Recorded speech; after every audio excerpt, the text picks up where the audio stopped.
after. Connected.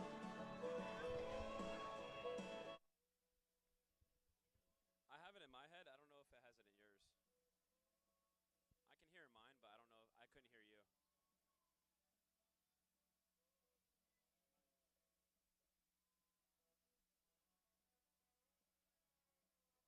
Here, let me mute us here.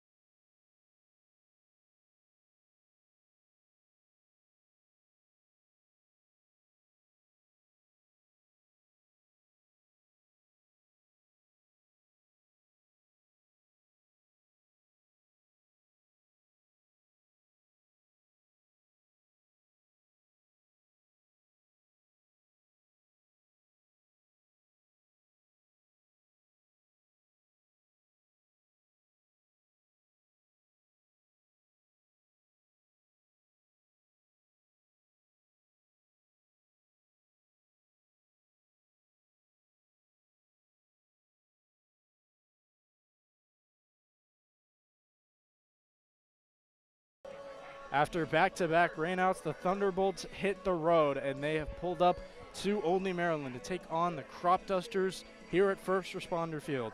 Hello, everybody, and welcome to our radio broadcast here today. I am Patrick Moran, joined alongside Brian Alves. Today, we will be, as I mentioned, bringing a radio style of broadcast today, so there is sadly no visual. Apologies on our end. Our camera angle is not quite good enough to provide to you viewers at home, so we're going to be as descriptive as possible, bringing you all the action here in Olney, Maryland. Yeah, just like Patrick said, the view that we would have today would not be good enough. On the road, sometimes these games can be a bit difficult for us to get the viewer of, but we're going to do our best possible chance of trying to provide you the best that we can from our vision point, which is not too far away from home plate. Yeah, and the T-Bolts are going to be taking on the Cropdusters.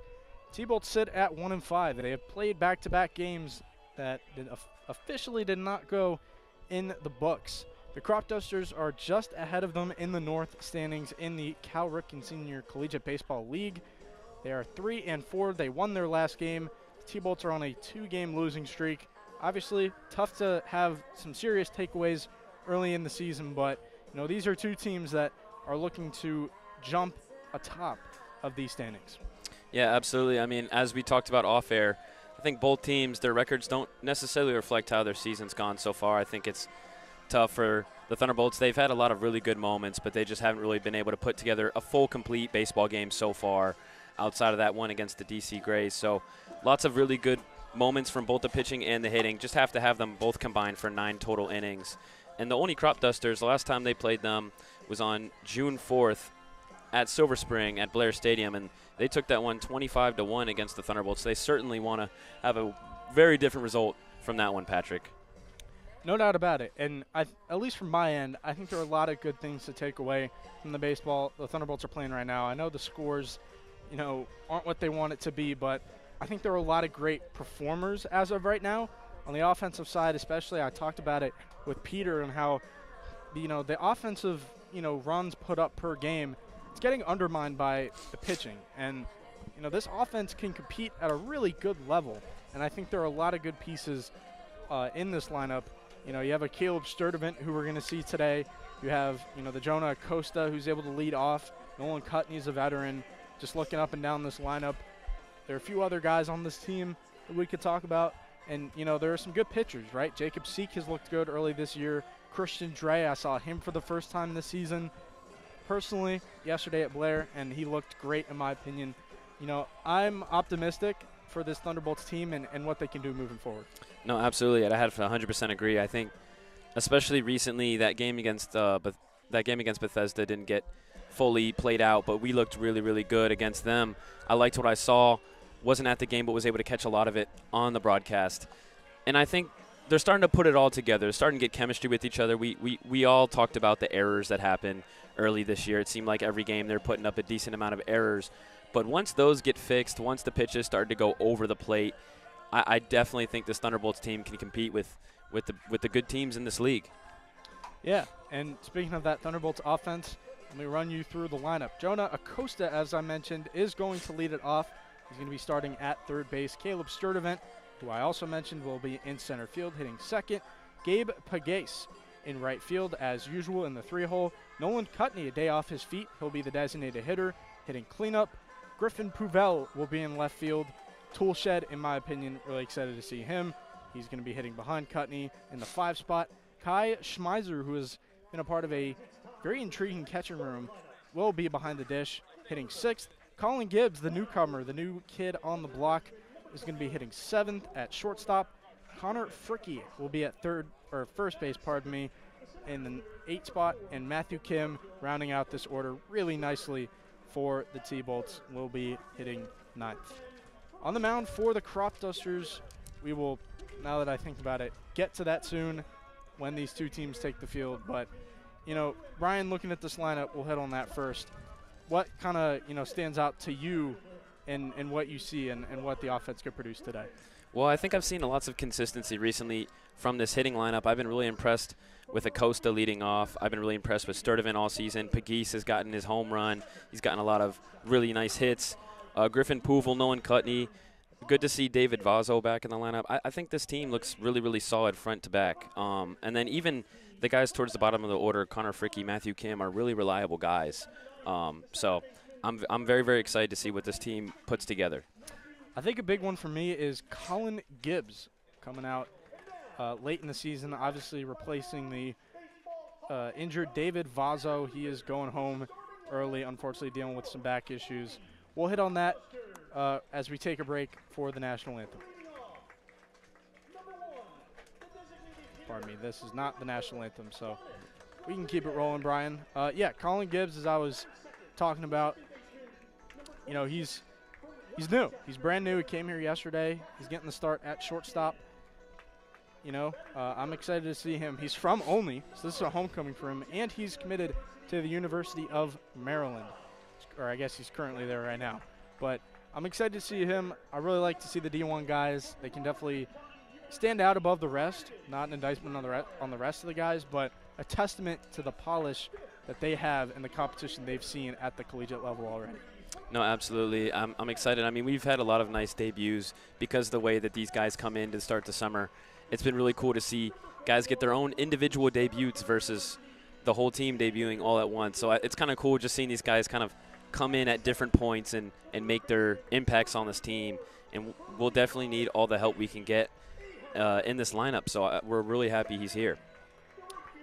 No doubt about it. He would have had his first game against the Big Train, but unfortunately that did not officially get completed, so his numbers are not updated on the league website. But regardless, I think he's a really exciting player. He was, a top recruit coming in here out of high school, and I think he can bring some really good things to the table. Other than that, I mean, Griffin Pouvel is a guy that I've watched since last summer, and that guy, really nice frame for him. And as I say that, we will take an actual break for the national anthem. More info next.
So after a great national anthem here at First Responder Field, the Thunderbolts are going to get the bats hot. As I was talking about one of those bats, Griffin Puvel, before the break, I was speaking to the talent that this young man has. You know, he was a guy that I really liked in the small sample we saw out of him last summer. Was dealing with a couple of injuries, and that limited his playing time. But I'm excited that he's back on the T-Bolts. It seems like he's fully ready to go. He's kind of in a crowded outfield conversation. There are plenty of good names in that room, but Griffin Puvel for me is someone that I think T-Bolts fans should absolutely have circled. He is, I think, can do a little bit of everything, really good size, and yeah, he's just someone that I personally love watching. Yeah, no, absolutely. I've been very impressed with him so far this year, and like you said, he's got great size. He can really size up the baseball as well. I'm really excited to see what Zachary Bortner brings to the table too as the pitcher today. I think the pitching, when the pitching and the fielding get put together, if we see those two combine at a good level, there's nothing this Thunderbolts baseball team can't do. So I'm really, really excited to see how that goes. No doubt about it. And on the other side, facing these bats for the T-Bolts is going to be Austin Weiss. Austin Weiss, the left-handed pitcher, number 13. And was a Georgetown Prep high school guy, is a letters and science major in college. And get some other numbers for him here. He's coming out of the University of Maryland. Unfortunately, that is a college roster that has been gutted in the transfer portal as he takes a bit of a stumble on one of his warm-up pitches. Hopefully he's okay. But able to get back up on his feet. What do you think of these Cropduster uniforms, Patrick? They're interesting. I mean, the Cropdusters have, they've rocked these for a while now. Forget when they officially introduced them, but, it's an interesting look. And you're going to see, Brian, because you're new to this league, they do a little tradition. They do a little song and dance later in the game, so keep your eye out for that. I'm excited. Yeah, it's interesting. I think it's cool that they're able to instill their own traditions here in this league. This appears to be the first appearance on the season for Austin Weiss, which is pretty cool. Here we go. We're just about to get started for pitch number 1 here on this Saturday evening. Weiss had 6 appearances on the mound for the Terps, 2 of which were starts, 7 2/3 for the Terps. Had 6 strikeouts in that time, and we are officially off and running. He deals ball 1 to Jonah Acosta. Thank you to my partner Brian for correcting the mispronunciation. It is Acosta. Either way, he's a beast, and he's been a really good leadoff so far for the Thunderbolts this season, doing exactly what you're supposed to as a leadoff, getting on base as much as possible. He's had a heck of a debut for the Thunderbolts. Right, and that's the perfect table setter. He's hitting .375 through 5 games. He's got 6 driven in already. I mean, he is looking fantastic. Last time I checked, he was in the top 5 for stolen bases across the entire league. Scored 7 runs, and this is the prototypical, leadoff man that the Thunderbolts need to, set the table for the offense. And having Acosta is a really good, have that the Thunderbolts have this season.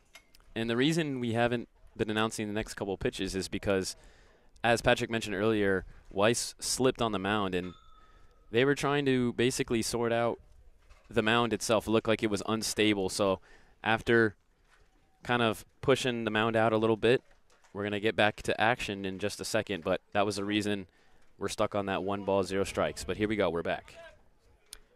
Thank you to note that. Yeah, it seemed like there was a bit of a hole or crater in the mound, as some might say. Costa will take the first strike of the day from Austin Weiss. We got the lefty-lefty matchup, but Acosta's hit well off lefty so far from what I've seen this season. So 1-1. In there for strike 2.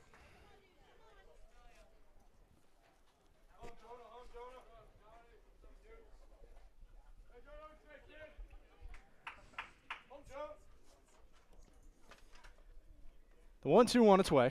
It's fouled off.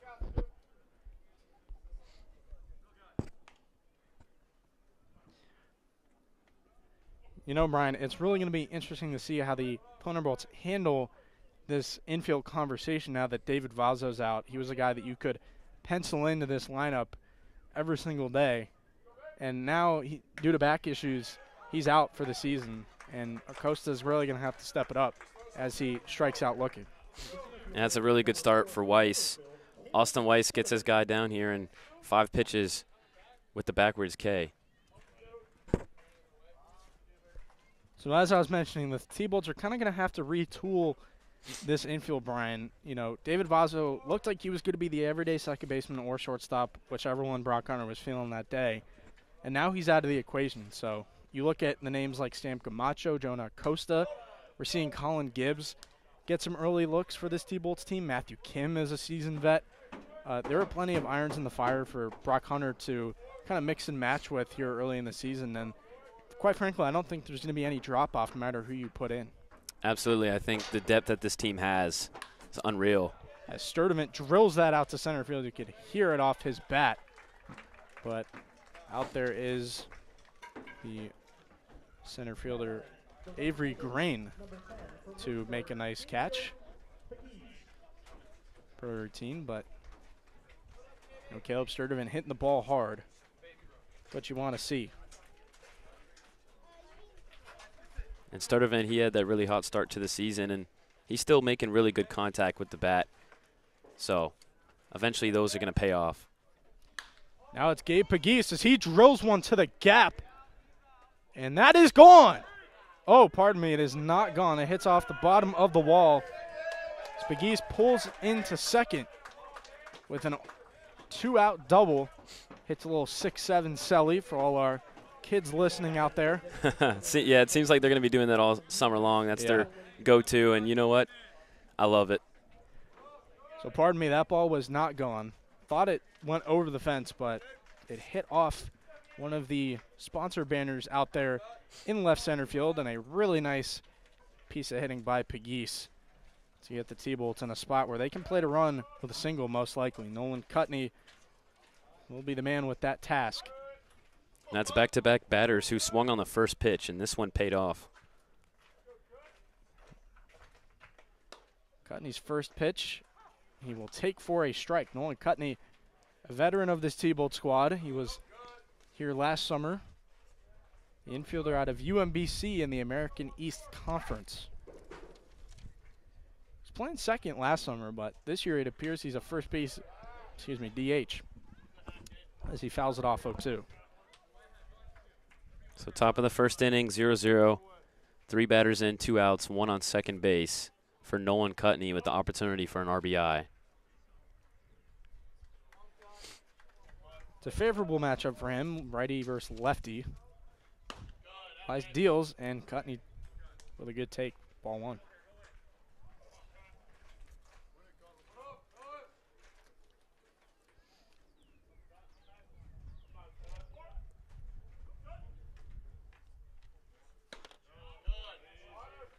Cutney will take ball 2, and now the deuces are wild on the scoreboard. Gabe Pegues still on second.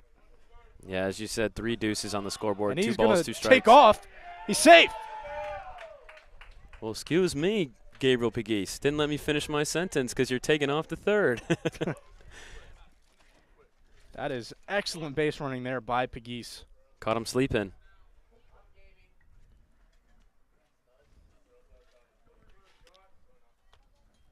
Saw that yesterday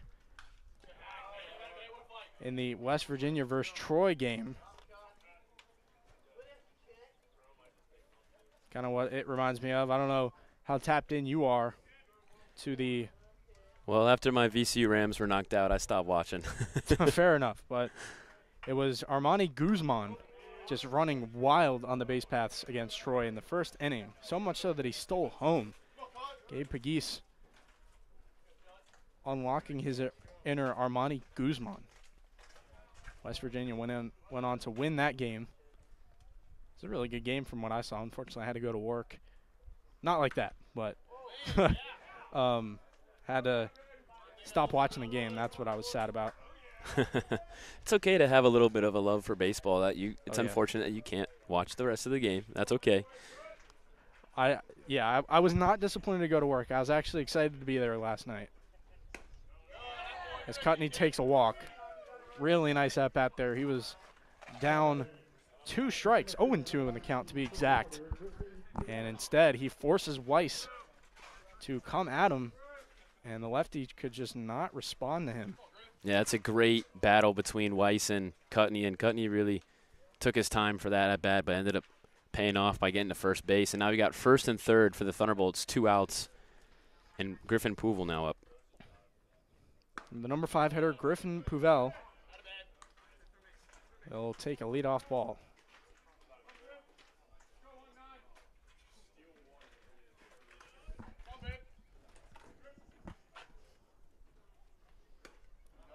We'll take another pitch inside, ball 2. Still no score here in Olney, Maryland at First Responder Field. And again, I just need to hammer this point home. Griffin Pouvel is 6'5", 210. I mean, he has got a really nice frame that can lead to success. Just the physicality that he can bring to the table. So he's up 3-0 in the count. Yeah, and Weiss struggling to locate after that backwards K. 3-0. Griffin appeared to be taking all the way on that pitch. Weiss was able to get that get me over strike.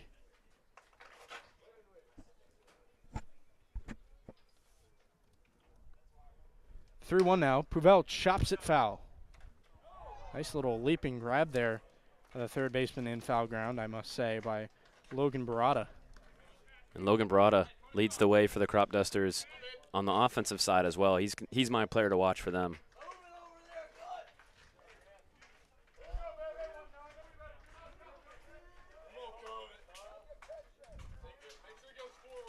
So Weiss has started at bats 0-2 and 3-0 in the same inning as Pouvel takes the walk. Nolan Cutney was immediately racing to second as soon as Weiss was in the stretch. That's back-to-back full counts, 1 by the Thunderbolts, 2 back-to-back walks, and we have the bases loaded here. 2 outs as we're going to get a conversation between catcher and pitcher here before we bring up the next hitter for the Thunderbolts, Kai Schmelzer. Yeah, I mean, it's like you mentioned, Weiss was able to get 2 outs quickly, but instead the Thunderbolts have thrown the pressure right back at him. They have loaded him up. Great opportunity for Kai Schmelzer at the plate. Now he's doing the catching in the 5-6 spot, pardon. First pitch, kind of a check swing. He did go.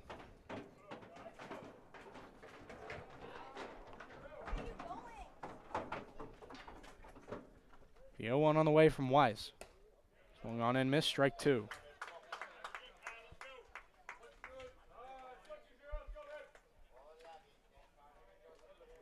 So Weiss actually coming out of Georgetown Prep in North Bethesda. I know I mentioned that off the top, but very high-profile school as Schmelzer goes the opposite way, but it is lined right to the right fielder, Ben Ford.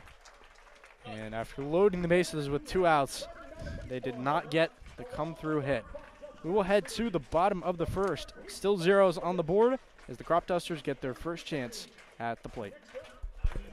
Tacoma Torch. The Tacoma Torch, founded in 2019, brings laughter and a sense of fun to residents in Tacoma Park and the DMV. The Tacoma Torch features satirical articles about the region that those with a sense of humor can appreciate. Send a headline or idea their way to tacomatorch@gmail.com and watch what they do with it. The Tacoma Torch is on the web at tacomatorch.com. Tacoma Torch, a proud supporter of your Silver Spring Tacoma Thunderbolts.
Bottom of the first here in Olney, Maryland. Zach Bortner will be on the mound for the Silver Spring-Takoma Thunderbolts, coming out of Frederick Community College, the native of York, Pennsylvania. Got a couple of Frederick guys on this team. We have Matthew Calabrese here as well. I went to high school with, so shout out. Donis Rodriguez will take the first pitch for a strike. And I mentioned this the last time we played the Cropdusters. I think Donis Rodriguez might be one of the coolest names I've ever heard. That is a cool name. You got to appreciate a good name when you hear it. He's typically an infielder, but today he is getting the day off his feet as he takes ball one. Sometimes that can really help you focus on the one aspect of the game. When you're designated hitting, instead of usually being out in the infield, you can focus on the bat. Swung on and missed strike two. Donis Rodriguez coming out of Millersville up in Pennsylvania. We know a couple Millersville guys, Brady Grimes and Caleb Sturdivant. So I was looking at Donis Rodriguez, and really cool about him, he was actually an international signing by the Milwaukee Brewers, spent 2 years in the Brewers organization before heading to college. That's really cool. Hits a single in the left field, corralled by Puvel out there. Gets in the relay to shortstop. Colin Gibbs. But yeah, Donis Rodriguez has a profile on minorleaguebaseball.com. Really cool. Unfortunately, it didn't work out for him the first time, but it's amazing that he still has a second life. He can go to college and play baseball at the D2 level. He's playing in the PSAC conference that the Millersville Marauders are in. And yeah, it's remarkable. He played 34 games in 2022 in the DSL. Was playing pro ball at 16 years old. Wow. And now he is gone stateside at an 850 OPS for the Marauders in 2025. I was about to say 2026, but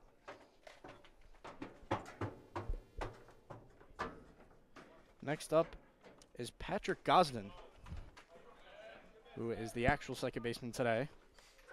He is up in the count 2-1. Donis Rodriguez reached first base on his at-bat, so going to have to watch out for the speedy Rodriguez as he's going to look to try to take second. We saw him square for the bunt, so he could absolutely fly. And there will be, can't quite tell what's going on there. Oh, there might have been a double play. Yep. Oh, wow. From first to shortstop, all the way back to first for the double play. Wow. And that's huge for the Thunderbolts. They now get the first two guys out off that double play and just need one more out to get through this bottom of the first inning. Still 0-0, 2 outs. Thank you for catching that. I'm at a weird angle with the sun right in my face. So, yeah, kind of some infield chaos as Bortner quickly has 2 outs on the mound with 1 pitch. And the third baseman who we saw, Logan Murata, going all out at third base. Bortner up 0-1, lefty-lefty matchup. Schmeiser brings it up for strike 2. It's 0-2, 2 out.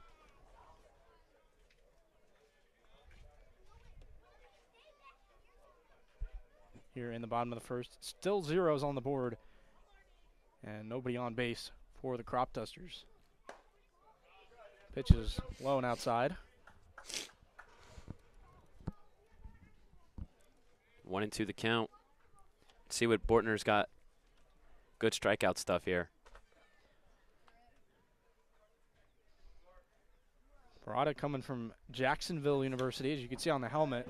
Or I guess you can't see it at home, but going to fly out to center field. Caleb Sturdivant running in, will make an easy catch. And Zach Bortner with a really nice first inning with some help from his defense. We'll be back with more action from First Responder Field, but first, a word from our sponsors. Nando Peri Peri Chicken. Nando's Peri Peri Chicken on 924 Ellsworth Drive in Silver Spring is the best chicken in the world because it uses peri peri sauce. From chicken on the bone to wraps and sandwiches, along with salads and veggie options, Nando's is your choice for great food. Nando's Peri Peri Chicken on 924 Ellsworth Drive in Silver Spring, a proud supporter of your Silver Spring-Takoma Thunderbolts.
Back here at First Responder Field, top of the second. Zach Bortner able to collect a quick inning for the T-Bolts in the top half. It's going to be Colin Gibbs, Connor Fricke, and Matthew Kim. Here we go. We get to see the debut of Colin Gibbs. Well, it's your first time seeing Colin Gibbs. I saw him yesterday. That's right. That was a nice pick. Oh, it's shortstop, but a bobble there. And it just looked like he was trying to get fancy. By Xander Condoleezza. Looked like Condoleezza had it and was trying to be fancy and throw it up to himself, and he just dropped it. Not sure if they're going to call that an error or a single.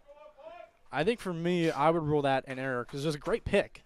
Yeah. But just a bobble on the transfer, allowing Colin Gibbs to collect that single.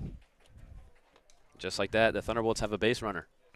Now Connor Fricke will get his shot.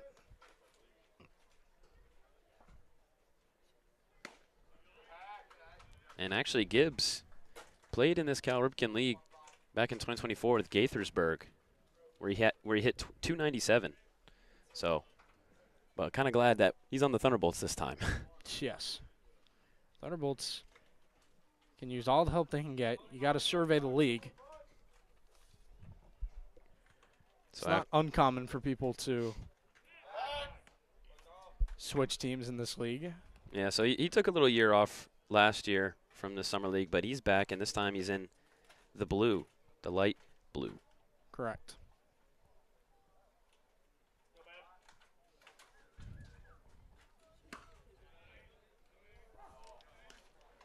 That one's going to be a strike to Connor Fricke.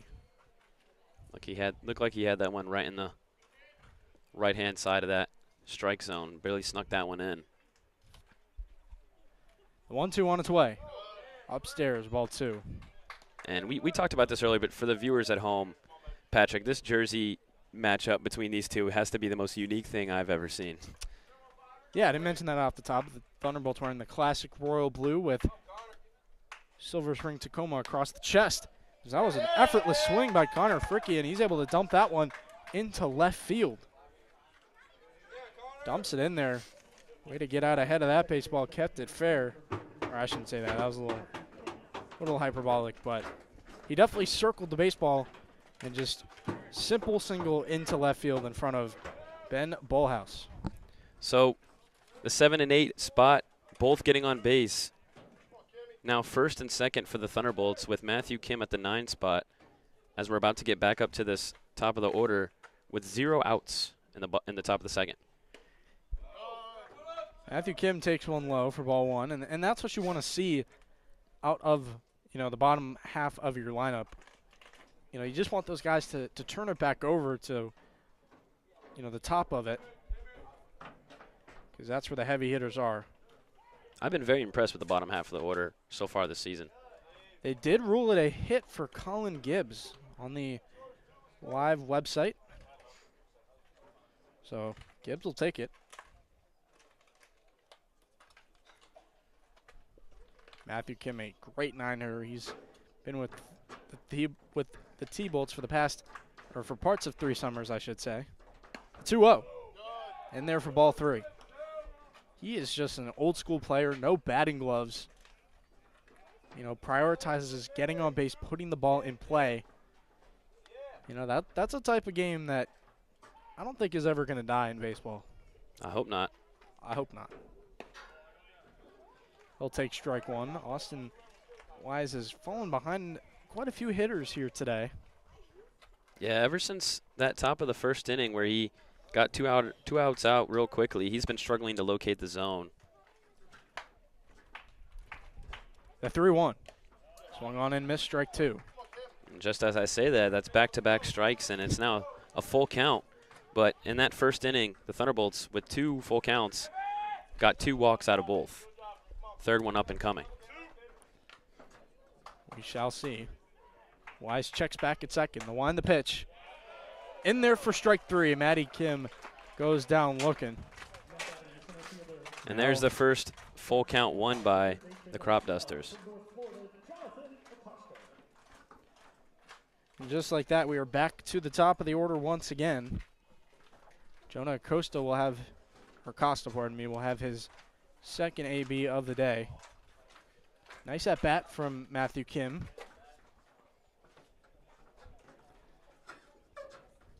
Just didn't get the result he wanted. Still an optimal situation though. Runners on first and second. Just one out. You can still,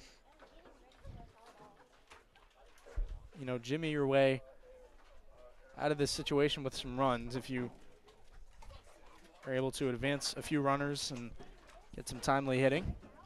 Absolutely, and if you're Austin Weiss, you're going to be throwing pitches towards that bottom of the zone. See if you can get a weak contact swing to the ground. Try to get that double play. Thunderbolts, I'd like to see some discipline at the plate. Wait for your pitch and strike it. I think the Thunderbolts have shown that today. I mean, Absolutely. You think about Nolan Cutney starting off the count 0-2, and then he worked the walk. Matthew Kim had that full count that we just saw. So it's not like the Thunderbolts aren't being patient. But you just have to be aggressive at the right points. Right, exactly. Yeah, just making sure you know when to be aggressive, and when the pitcher's making mistakes, take advantage of those, whether it's not hitting the ball or hitting the ball, and it's your pitch. You gotta leverage your count. You gotta know where you're at as a hitter. If it's 2-0, you might want to jump on a pitch. That pitcher might try and get one over the plate. Colin Gibbs trying to get in Wise's mind a little bit. And a nice grab by Sturdivant on a ricochet off this very nice netting, as we noted pregame, extending across the dugout. Yeah, Colin Gibbs doing some gymnastics on second base, trying to get him to throw over. And I think, as a runner, that plays a factor in the pitcher's mind. I mean, the pitcher doesn't want to think about having some runner getting in his head, as Jonah Acosta goes to the backside, a nice single in front of Ben Bullhouse. And with a running Colin Gibbs, he will take home. The Thunderbolts get the first runs of the day. It is 1-0 Silver Spring-Takoma. And that was a nice little hit and run from the Thunderbolts. Gibbs took off from second, and that one went right by third base and shortstop. And Gibbs was able to immediately sprint home. And Acosta going to get that first RBI of the game for the Thunderbolts. Great strategy there with the run and hit. Great call there. Sturdivant might have been too aggressive on that first pitch. He did go around. Had a line out to center field his first time up, which was just an inning ago. Well, you know Caleb, he's always ready to swing that bat. Swings it viciously, and he can make really good contact.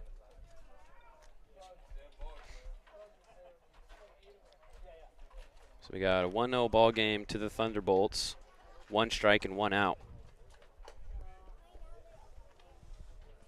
0-1's the count, 1 out. Runners on first and second. 1-0, Silver Spring-Takoma leads. Sturdivant takes ball 1 in the dirt. 1-1-1 at the top of the screen. Top of the second, though. We've had a pretty nice baseball game so far, mostly defensive, but the Thunderbolts now getting into it at the hitting area. That is ball 2 to Sturdivant, and I remember wanting to mention this off the top, but I didn't. Last time the Thunderbolts were here, it was a postseason game. I believe the Cropdusters won it 5-3. Brady Grimes had an electric 3-run shot that I was able to do the play-by-play on, so really cool moment. That's awesome. That I remember. Put that in my broadcasting highlight reel. You know I had to. And luckily we had footage. Wasn't great footage, but it was footage. The 3-1. Sturdivant takes ball 4. The bases are loaded. Austin Wise has had some command trouble here in this one. And once again, he's got to deal with the bases juiced. And that's going to bring up Gabriel Pegues, who had a really nice first inning at the dish. If you go back to that, in that first inning, he's able to double to left center, and he stole third. So was nearly able to get home in that first inning, and just like that, at the top of the second, he's already back up, but this time with the bases loaded after that extra base hit. Gabe Pegues. We've said that a couple of different ways, but I heard from Brock Hunter it is Pegues. I want to trust the manager on that one. Interesting. As he swings and misses. My apologies. Had a heater at the top rail for strike 1. Yeah, I mean, it's as broadcasters, it's kind of tough to know how to pronounce names perfectly. You don't really think about it in your everyday life until you have to do this as a job. It's definitely something I've learned. And it's like you want to make sure you get it right. Absolutely. Like, you only have the best interest. Yeah, and you'd saying want it correctly. And you want your coworkers to be able to get your name right as well. It's the respect Correct. that they've earned. That's right. Everybody involved, but it's kind of a hidden layer to being a broadcaster, and it looks like Weiss might be dealing with an injury. I mean, they got the trainer out there. I think it has something to do with this mound. Could be. I mean, you mentioned it as early as before the game even started, just when he was warming up. And it looks like something in his right leg is bothering him. Not sure if he's going to be able to continue, but nevertheless, they're going to check on him. Looks like head coach Adam Leader is out there to check on the left-hander out of the University of Maryland College Park. We're hoping that he's okay. And like you mentioned, he had some struggles with the mound. And, you know, maybe it wasn't properly catered to his desires and just the crater that was there when he works downhill. Looks like he's going to stick it out, I believe. I think he's going to exit the game, actually. Oh, he's exiting. That's right, yeah. He's going to walk back into the Cropdusters dugout with the trainers. That makes me believe it is injury related. I don't know if we'll get an update on that. We're not Major League Baseball out here, so. From what I could tell just from my eyes, I know he was grabbing the back of his right leg, his hamstring area. You know better than me. My concentration is fully on the sun, trying to battle it. Oh man, I've been using this right arm as a blocker for the past 25 minutes, and it's still not enough. Well, as we go along, hopefully this sun will give us a little bit of hiding underneath the trees at this really nice view. Yes. I wish you all back home could see this, but First Responder Field, definitely a beautiful site. Great facilities around here for the Olney Cropdusters, our hosts. This is a newer field. I was talking about it a little bit pregame. how I was here when, as a spectator, yes, I have a life outside of the Thunderbolts, but back when I was in like 8th grade, I think it was, I was here when these stands, these grandstands that we're sitting next to were not built. They weren't here. And you could pull up to a game, I believe it was either $5 or $10 per car, and that's all you had to pay for everyone to get in. And as long as you had lawn chairs, you were set. You could just camp out in the lawn chair, support the Cropdusters in their inaugural season. I must say that that was really cool. I believe we have a Cropdusters magnet at home, so don't That's kill me awesome. for that. You know, I know I'm working with the Thunderbolts, but you know, I think this league's great in general. I think there are a lot of great things going on with every single team. I like supporting it. I used to be a fan, so that's my fandom coming out in me. Obviously, I'm a T-Bolts fan for life, being a Silver Spring native, but it's cool to just travel around, ingest baseball in these different ways. Trying to tell who's on the mound here. That would be Number check. Devin Aponte. Ooh. Devin Aponte, number 98 from Messiah College. Originally from Lancaster, Pennsylvania. Just played I believe his freshman year at Messiah. I remember looking at his profile earlier today, and my oh my, was it a good one. He had 56 2/3 innings at Messiah College this past spring, 49 strikeouts on the year for him, 3.02 ERA. So given the fact that he has thrown 50-plus innings in his college season, seems like he can provide some length. And Olney's going to need it after an unfortunate injury to the starting pitcher. He might have to go longer than he probably would have expected if he was planning on pitching tonight. So now the script is flipped. It goes from a righty to a lefty. And he did come in the middle of that at-bat between him and Pegues. What was it again? Pegues? Pegues, excuse me. So he throws a ball on his first pitch. 2 balls, 1 strike. That is taken for ball 3.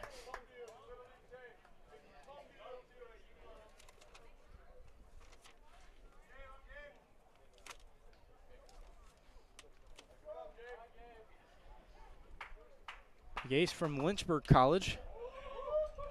I believe it's a university. I'm not sure. I got to check that. He's got another full count. University of Lynchburg. I'm sorry to anyone listening that goes to Lynchburg or associates with Lynchburg. Got to get it right, as we talked about earlier.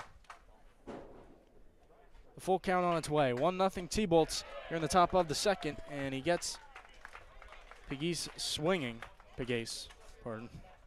Got to get used to it. 2 outs now, as Aponte has done a nice job kind of weathering the storm a little bit for the Cropdusters. That's going to bring up Nolan Kutney, the UMBC Rambler. I think they're the Retrievers. Retriever, there we go. Yeah. Rambler. I was thinking of Loyola Chicago. A lot of Loyolas out there. But Kutney is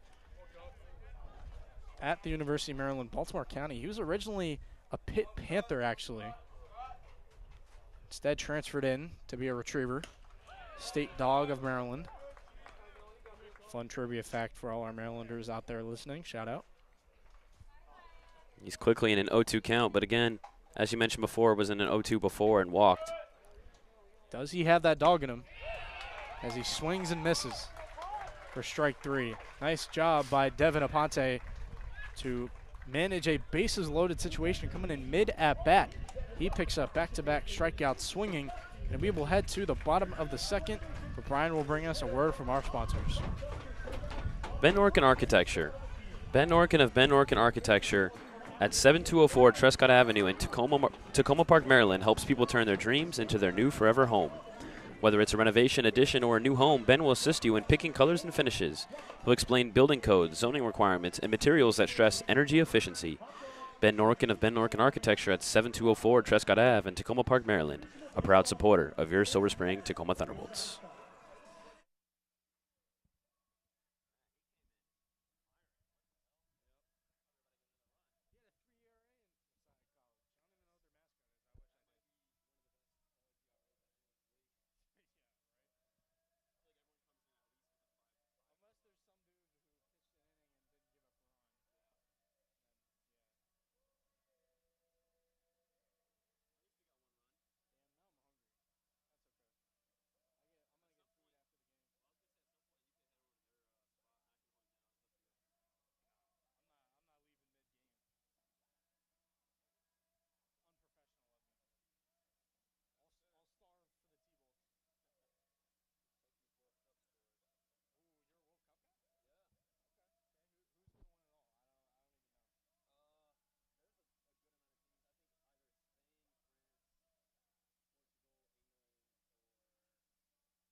Bringing it back here at First Responder Field in Olney, Maryland. It is the Silver Spring-Takoma Thunderbolts taking on the Olney Cropdusters.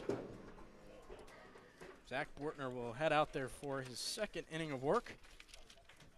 It is Landon Springmeyer in the cleanup spot, doing the catching for the Cropdusters. Speaking of the lineup, we did not go through it. I apologize. Donis Rodriguez, Patrick Gosden, and Logan Barada. We all saw Rodriguez DHing, Gosden at second, and Barada at third. Landon Springmeyer is at the plate now. He is catching. Ben Bullhouse, is in left field. He's been put to work out there. Xander Condoleezza, we've heard from him as well. He's at shortstop. Cadern Ahern is at first base. Ben Ford in right. Avery Grain in center. And unfortunately, Austin Weiss is out of the game, but the Cropdusters have gotten themselves a nice outing so far from the new man out of the bullpen out of Messiah College, Devin Aponte, who put up back-to-back strikeouts. The 2-1 from Bortner, downstairs, ball 3.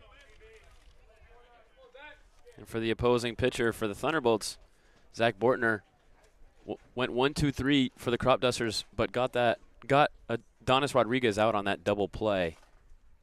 So now he faces the 4-hitter, and he's going to walk him. 3-1 is just low from Bortner. Puts Springmeyer on first base. That is the first walk of the day for the Southpaw. Thought this was going to be a lefty-lefty matchup. It was for an inning, but the tables have turned.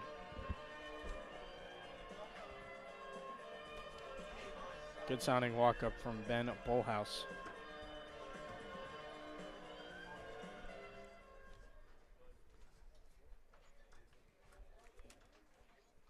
Bullhouse has had to run a little bit already in this game in left field. Bortner's first pitch has popped up. Costa giving it a look. It is out of play. Costa was guns blazing over to that fence, but it ultimately did go over the boundary, over the netting. Here we go. Now there's no more sun. For now, at least. Got a nice cloud doing its job, clouding the sun. That is swung on and hit to the right center gap. Big East is tracking it down. He gives way to Sturdivant, and that is the first out of the inning. Nice communication there from the outfielders. Hit kind of right in front of the Kona ice sign. Not, directly in front of it, but that's where the two kind of had a convention, and Sturdivant ultimately called Big East off to make the catch.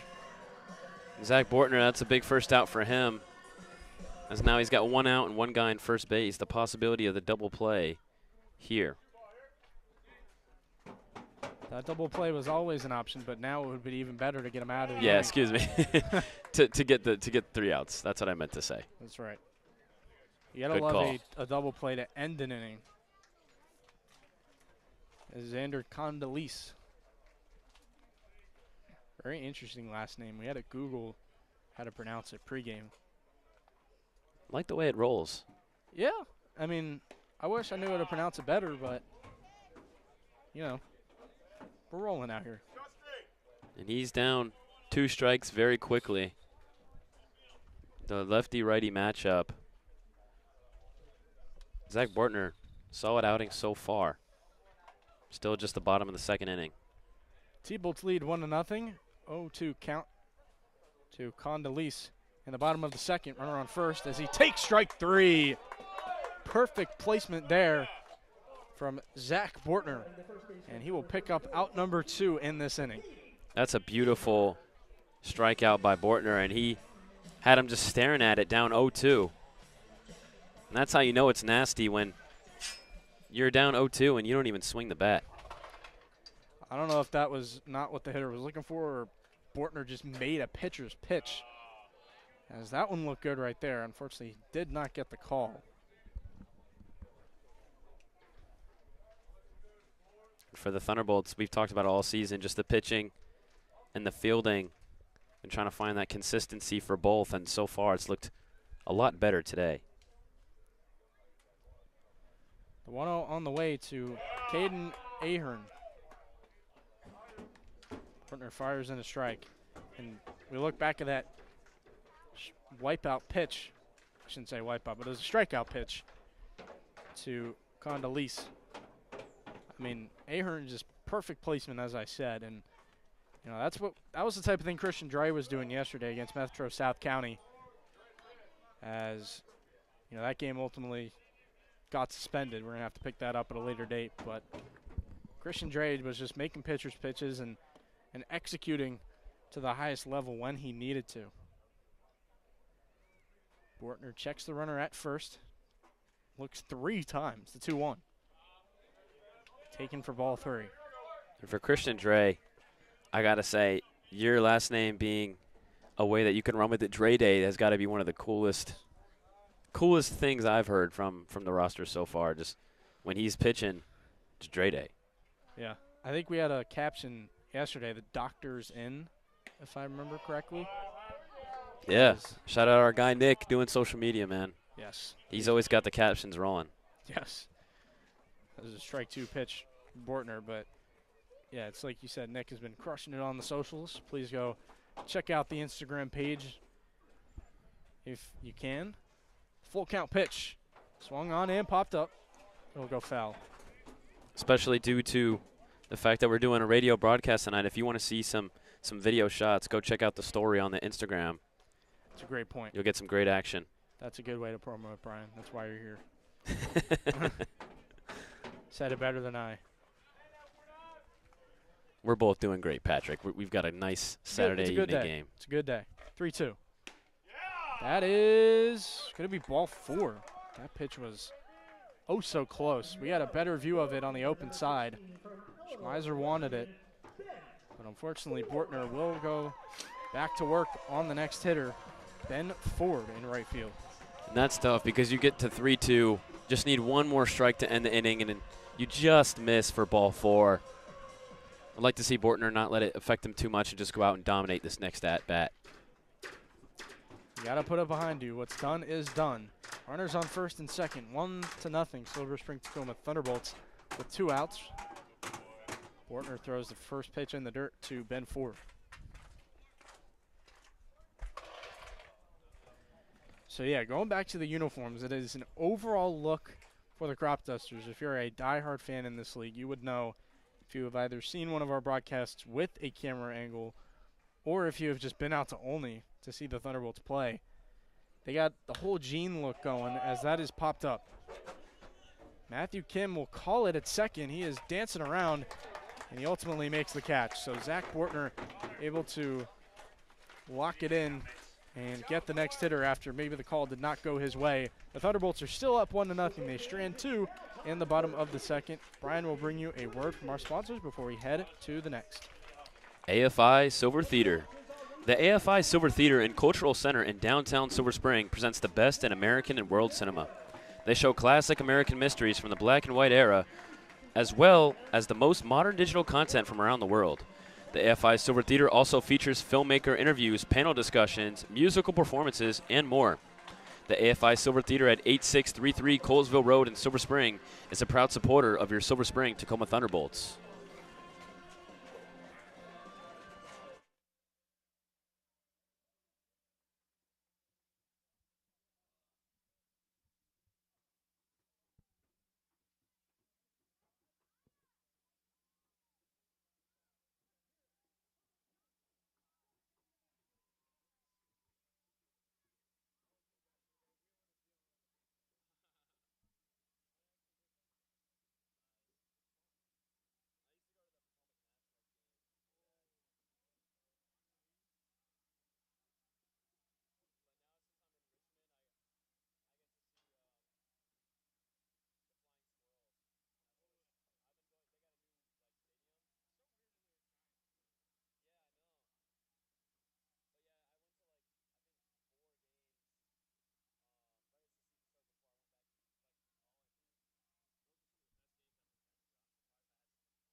Sorry, folks. Back here at First Responder Field, Griffin Puvel the lead off the top of the third.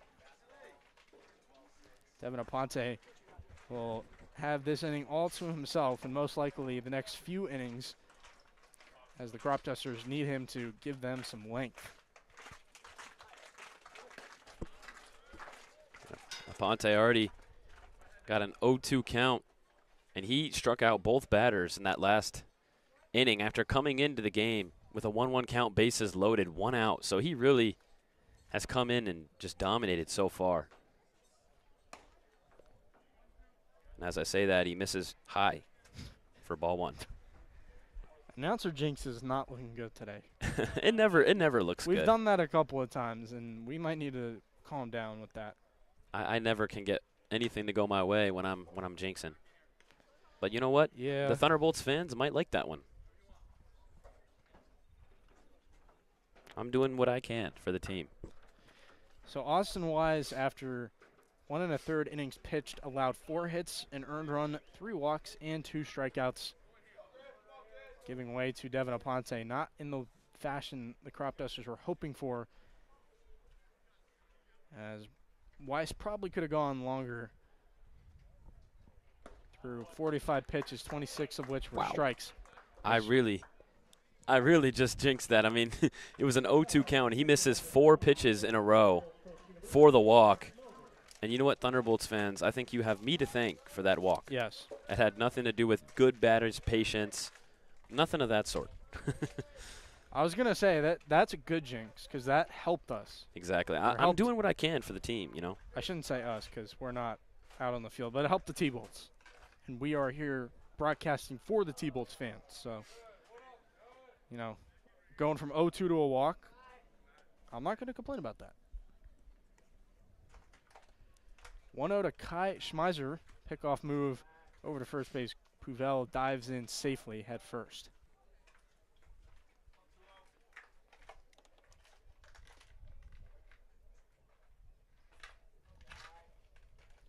The 1-0 to Schmeiser. In there for strike 1.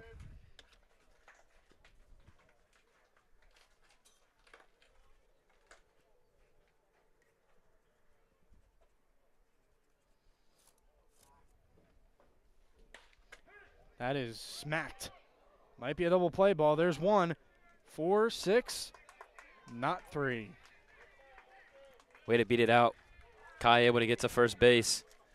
Good defensive play by the Cropdusters, but not able to get those 2 outs. Still important to keep that guy on base.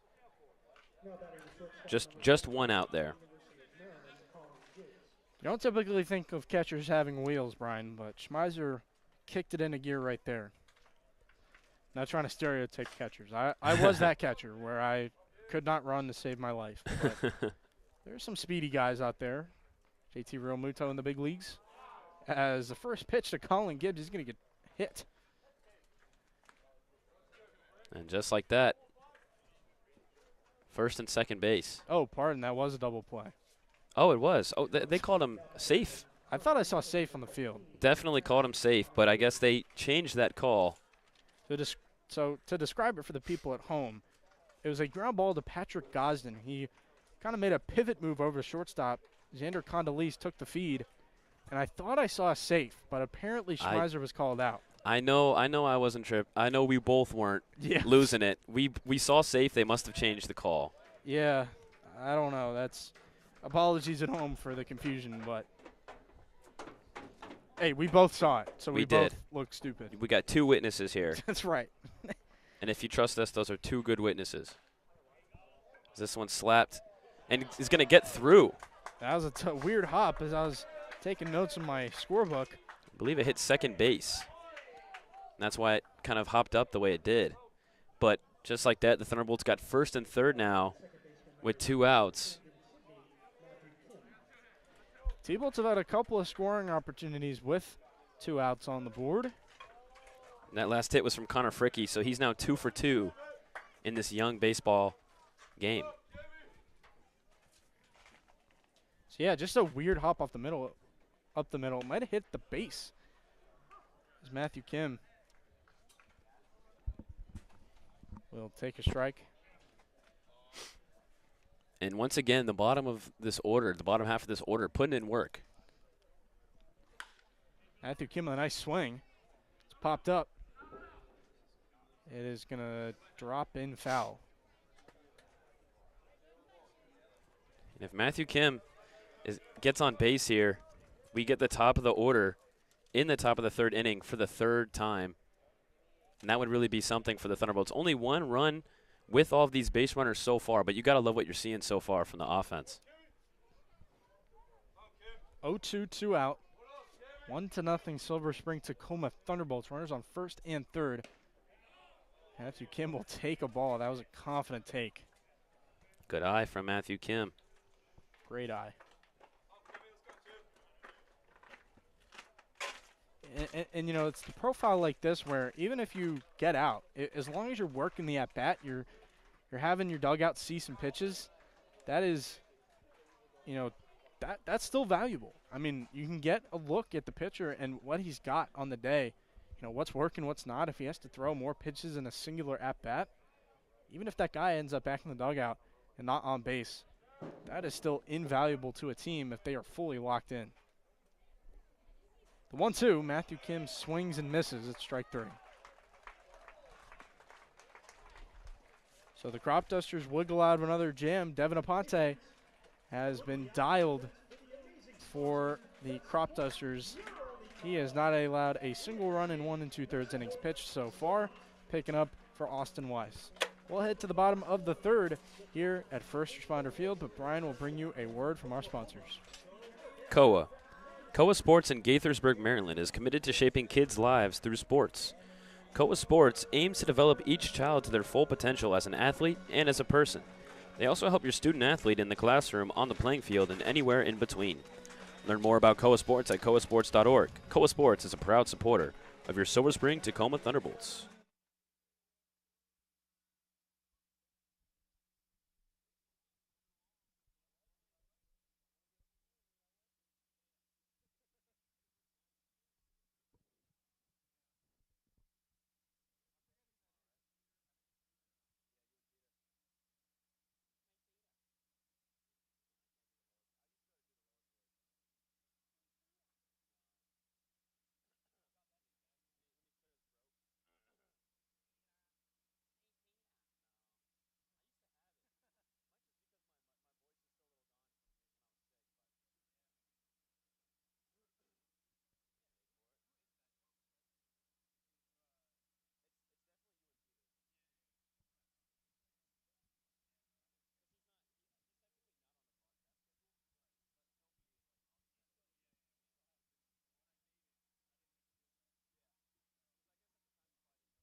Back here for the bottom of the third, the Silver Spring-Takoma Thunderbolts hold their 1-0 lead over the Olney Cropdusters. Bortner's going to go out there for his third inning of work, and we see Avery Grain square to bunt. He was able to pull it back as it was outside, so going to take ball 1. You know, the Cropdusters broadcaster, Ali, did tell us about this and how the the Cropdusters, they squared a bunt a little bit. So, you know, that this is a team that is willing to incorporate the small ball into their game. And, you know, my response to that is that makes sense in the Ripken League because, you know, famously this is a wood and bat league. So guys are not used to swinging with the lumber. You know, they're swinging with aluminum in the spring. The ball is not going to travel as far. That one's going to travel a decent way, though, as Bortner, that did not travel a decent way. Bortner picked it up right in front of the mound.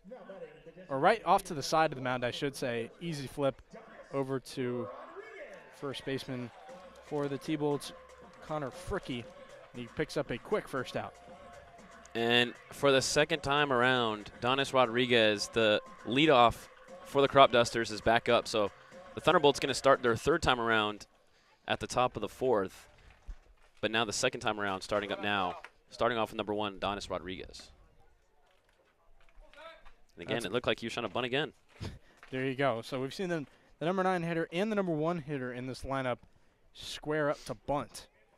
It's a harder skill than it looks like, folks. I know that, it's like, oh, just put the ball in front of the plate. I mean, there is legit practice that goes into it. You got to get the right placement of the hands.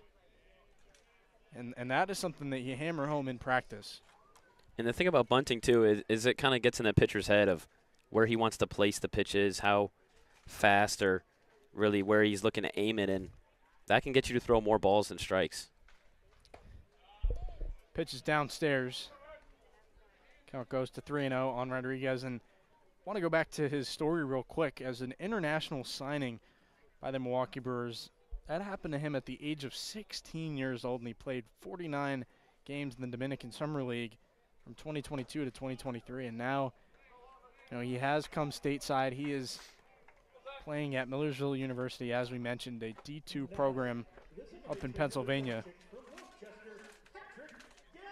And he walks in 4 pitches. So 1 out. Donis Rodriguez on first base, and he's now reached first base back-to-back innings. He did get caught in a double play in the first inning. So Rodriguez on base for back-to-back at-bats. Maybe we'll see him run. Maybe he won't. Now Patrick Gosden, the best name I've seen so far in the league. I disagree. I love Donis Rodriguez as a name.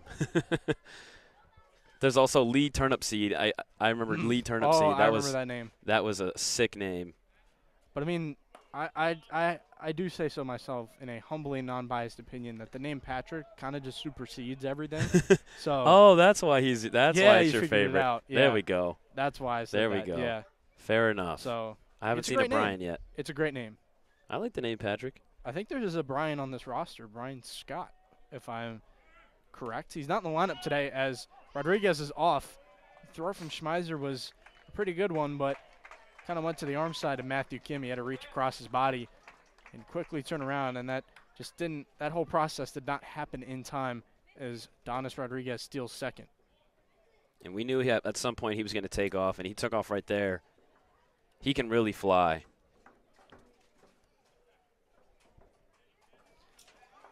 So, yeah, there is, in fact, a Brian on the Cropdusters roster, Brian Scott. All right. So there you go. We got you squared away. They're covering the bases here. I love it. And only. I love it. I love the guys with 2 first names as a name. Yes. Brian Scott. Yes, Brian Scott. We're not seeing him today. He is an outfielder. I believe he's a returning member of the Cropdusters as well, coming out of Frostburg State University, a native of Olney, Maryland. One of 3 as I'm looking at this roster, as Gosden takes a walk. And this is starting to get slightly dangerous for the Thunderbolts here. We got a guy on first and a guy on second, and Kai going to go up to the mound here and just talk to his guy. Say, hey, Zach, you got this. Just 2 more outs. Throw your pitch. Be confident. And let's get out of this. Yeah, I think this is that type of situation where you make that mound meeting, runners on first and second, 1 out. There's a little bit of traffic on the base paths, but you still want to lock in. You still want to get those 2 outs to finish off the inning. The whole play is still in order. We've seen a couple of them today. It would be really nice for the T-Bolts to get one here.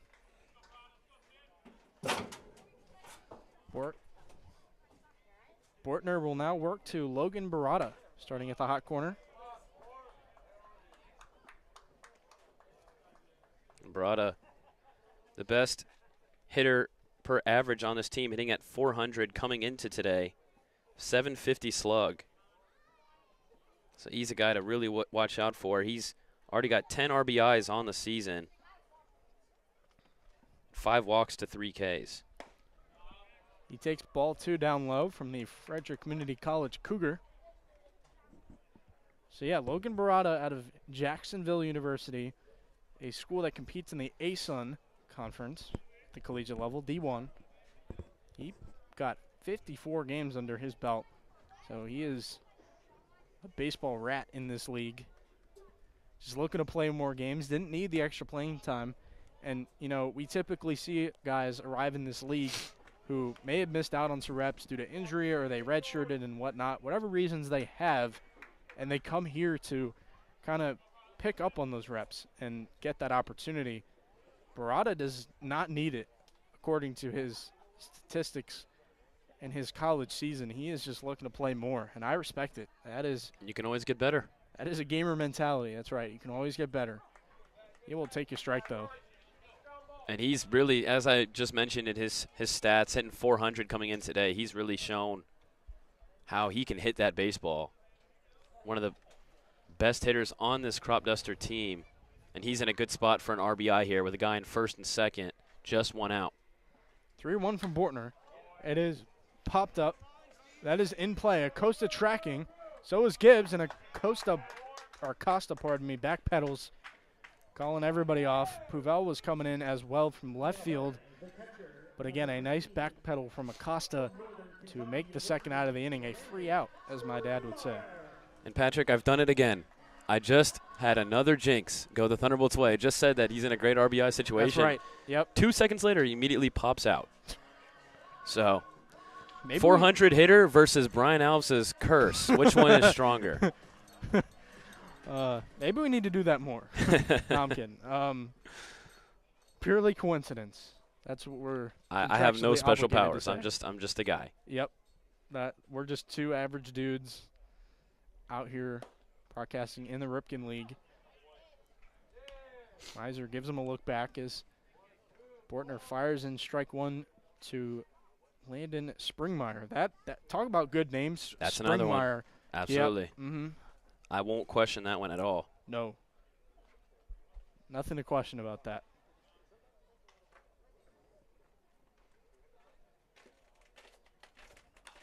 The 0-1 is popped out of play. And here we go. This is looking a lot better for Bortner. Was struggling a little earlier in the inning finding the zone, but he's now got a 0-2 count, 2 outs. Still's got to get this one last strike. Got to put his guy away for 2 outs to try to avoid the tying run. Kind of scared to say it, as the announcer jinx is very real so far, but it appears to me that mound meeting from Schmeiser worked. He's immediately settled down as fan put out the flame a little bit. Won't say it's completely extinguished, but probability of the Cropdusters scoring in this inning is lower than it was, 5 minutes ago. And Bortner making his way up to 50 pitches so far in his outing. Still 0 earned runs, no runs allowed. Looking to finish this inning out. The 1-2, 2 outs is upstairs for a ball. Deuce is wild on the scoreboard for the southpaw.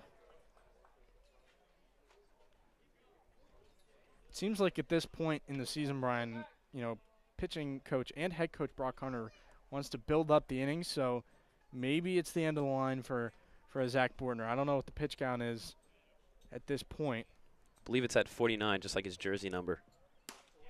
That was a nice pitch. Nice frame by Schmeiser, but he did not get it. So now the count runs full. Goes from 0-2 to 3-2. And Springmeyer walked his first time up, and he had a pinch runner for him as the catcher doesn't have to run in this league, which is a really cool rule. But now he's facing a 3-2, 2 outs. Big pitch coming up here. Be really nice for Bortner to get out of this jam. And he will not. Or he will not yet get out of this jam, I should say. Bases loaded. It is a walk. 3 ducks on the pond for the Cropdusters. That pitch was so close, right around the zone. That's what you call a productive miss. That's going to bring up left fielder Ben Bullhouse. Bullhouse 0 for 1 on the game. His first at-bat was in the bottom of the second where he flied out to center field. But he's got an opportunity with the bases loaded to tie or take the lead here. First pitch, he's going to foul back behind him. As we got the righty-lefty matchup here. Excuse me, the lefty-lefty matchup. Not a favorable one for Bullhouse in the box.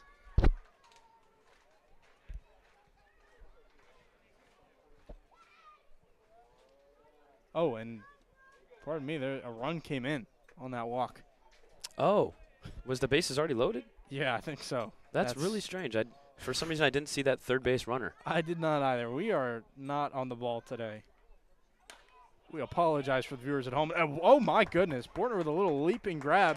He will make the third out. So one run does come in against the left-hander, but he's able to get out of a bases-loaded two-out jam as the Cropdusters are able to plate one. I believe it was Donis Rodriguez who ultimately scored that run. So we will head to the top of the fourth here at First Responder Field in Olney, Maryland. Brian Alves will once again bring you a word from our sponsors. Parkview Capital. Parkview Capital believes your financial strategy should reflect more than numbers. It should reflect you. As a trusted investment advisory firm, Parkview Capital partners with individuals and families to build and protect wealth. Parkview Capital personalizes strategies rooted in your values and long-term goals. Whether you're growing your portfolio or preserving a legacy, Parkview Capital crafts a clear, customized path to your financial future, one that evolves with you. Parkview Capital, a proud supporter of the Silver Spring-Takoma Thunderbolts.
Top of the fourth here in Olney, Maryland. First Responder Field. Silver Spring-Takoma Thunderbolts. The Olney Cropdusters are tied.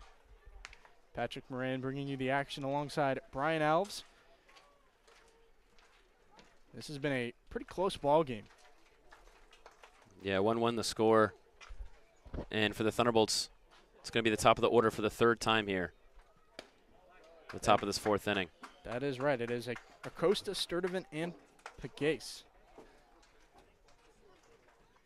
Acosta's got that count 1-1.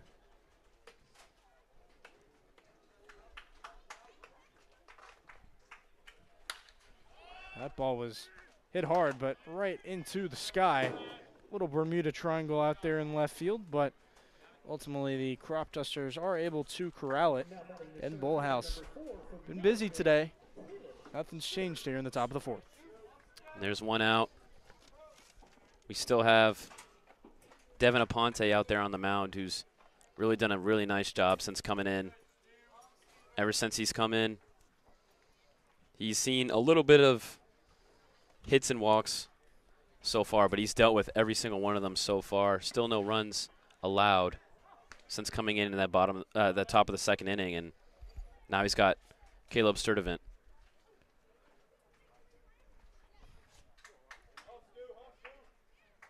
Sturdivant out of Millersville University up in Pennsylvania. We've already talked about it with the DH today for the Cropdusters, Donis Rodriguez. Solid program up in the Pennsylvania area.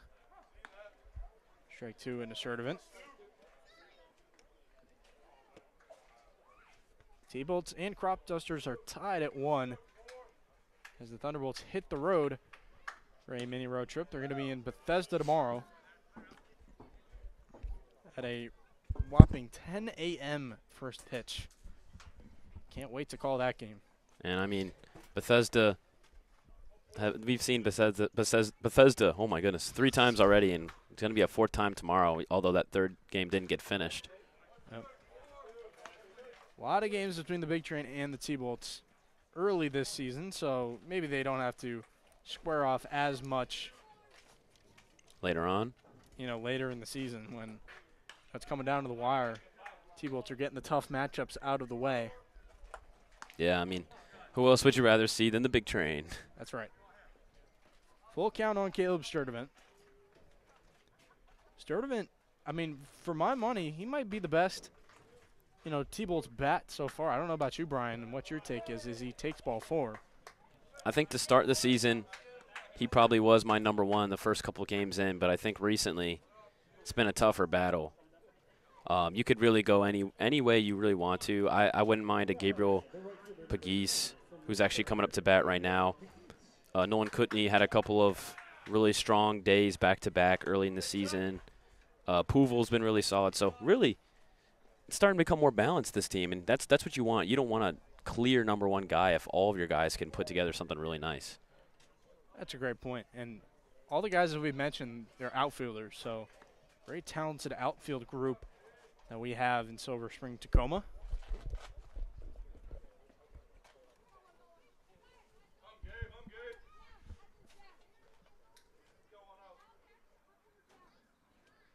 Still some other guys that can get out there, as that was just missed at the plate by Pagase. And Cam Baker can get out there. Colin Gibbs is technically listed as an outfielder. Joey King is kind of in a utility role right now, pardon me. Trent Lopez, we saw him have a fantastic opening day in Bethesda. The pitch is in the dirt, 1-2 to Puvel.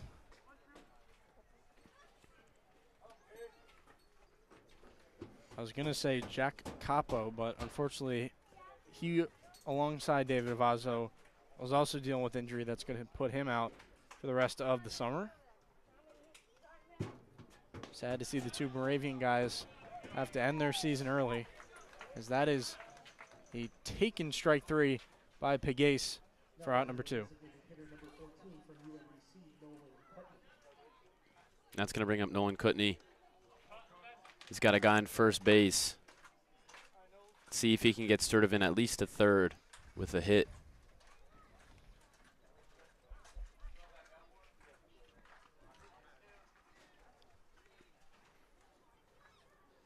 But we've seen some really good stuff from the bullpen here from Devin Aponte, who had to come in earlier than expected. That is drilled to the third baseman. Barada makes a nice play that time, charging in, able to fire across the diamond and nab Nolan Kutney. That ends the threat for the Silver Spring-Takoma Thunderbolts. Caleb Sturdivant stranded on base. It is still 1-1 here in Olney, Maryland. We will be back in the bottom of the fourth, but of course, Brian Alves has a word from our sponsors. Athletic House. Athletic House on 18952 Bonanza Way in Gaithersburg is a promotional product distributor making mugs, pens, and T-shirts for advertisers.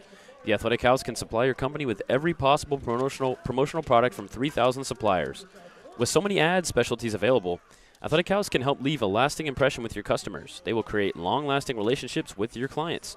Athletic House, a proud supporter of the Silver Spring-Takoma Thunderbolts.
Bottom of the fourth, Zach Bortner is still out there slinging it from the left side.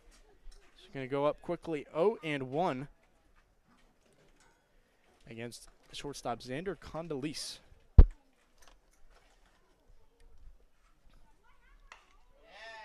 That is fouled away 0-2 quickly for Bortner. Condoleezza kind of reminds me of Condolita, and for anyone out there that's a New York Mets fan, I'm sure they remember that pretty well and that really nice run they had in 2024.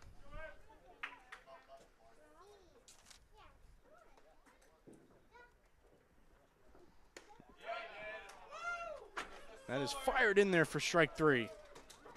Really nice pitch from Bortner. He has done that a couple of times here tonight, and he picks up out number 1 to kick off the bottom half of this inning. Yeah, that was a really nice pitch. And interesting choice from Brock Hunter for him to go another inning. He's about 57 pitches deep. We haven't seen too many starting pitchers go too long so far this season. So I'm kind of liking the way that we're riding with the starter for a little longer. We'll see what Bortner can do deeper in this ball game, but only allowed 1 run so far. He's having a really solid outing. Now it's the listed two-way player out of Lehigh University, Gator and Ahern. So that is grounded. Don't know if there was a call made there. That is. It barely went foul ball. Looked like Bortner was about to pick up the baseball, but he didn't need to as it just went over to foul territory.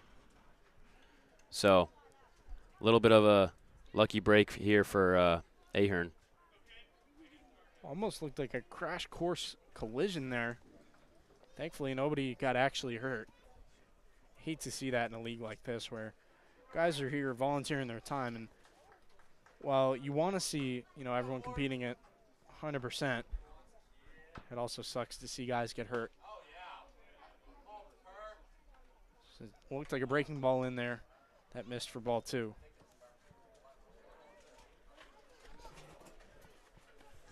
We've got a 2-1 count. Lefty-lefty matchup. Phage versus Zach Bortner. Pitch is in the dirt, ball 3.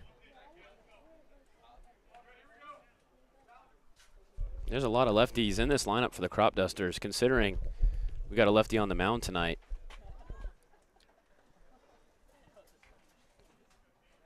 Yeah, very interesting lineup construction. 3 lefties in the lineup. There's a strike. That's a strike. Bortner able to get the count full once again. No matter what, I think this league is sometimes, development over results. You want guys to get better as a baseball player and have them leave the Ripken League as a better player than they initially came in as. Wow. Which is a good motto, as that ball looked like it just stayed fair. That was something. I mean, that one skipped all the way to first base, hit off the first base bag away from the first baseman. Looked like it was going to go foul, but because it hit the base, it was fair, and it skipped all the way towards the fence. And we're getting a first we're getting a hit there. But that's not really anyone's fault defensively, just really unlucky. The ball was going to go to the first baseman before it skipped away there.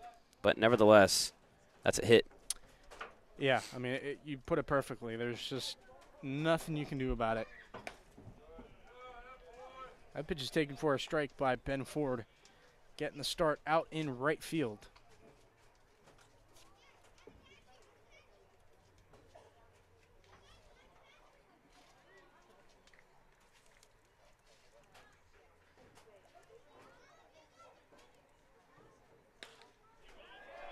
He dumps one the opposite way. Gabriel Pegues is going to have to race over and pick it up.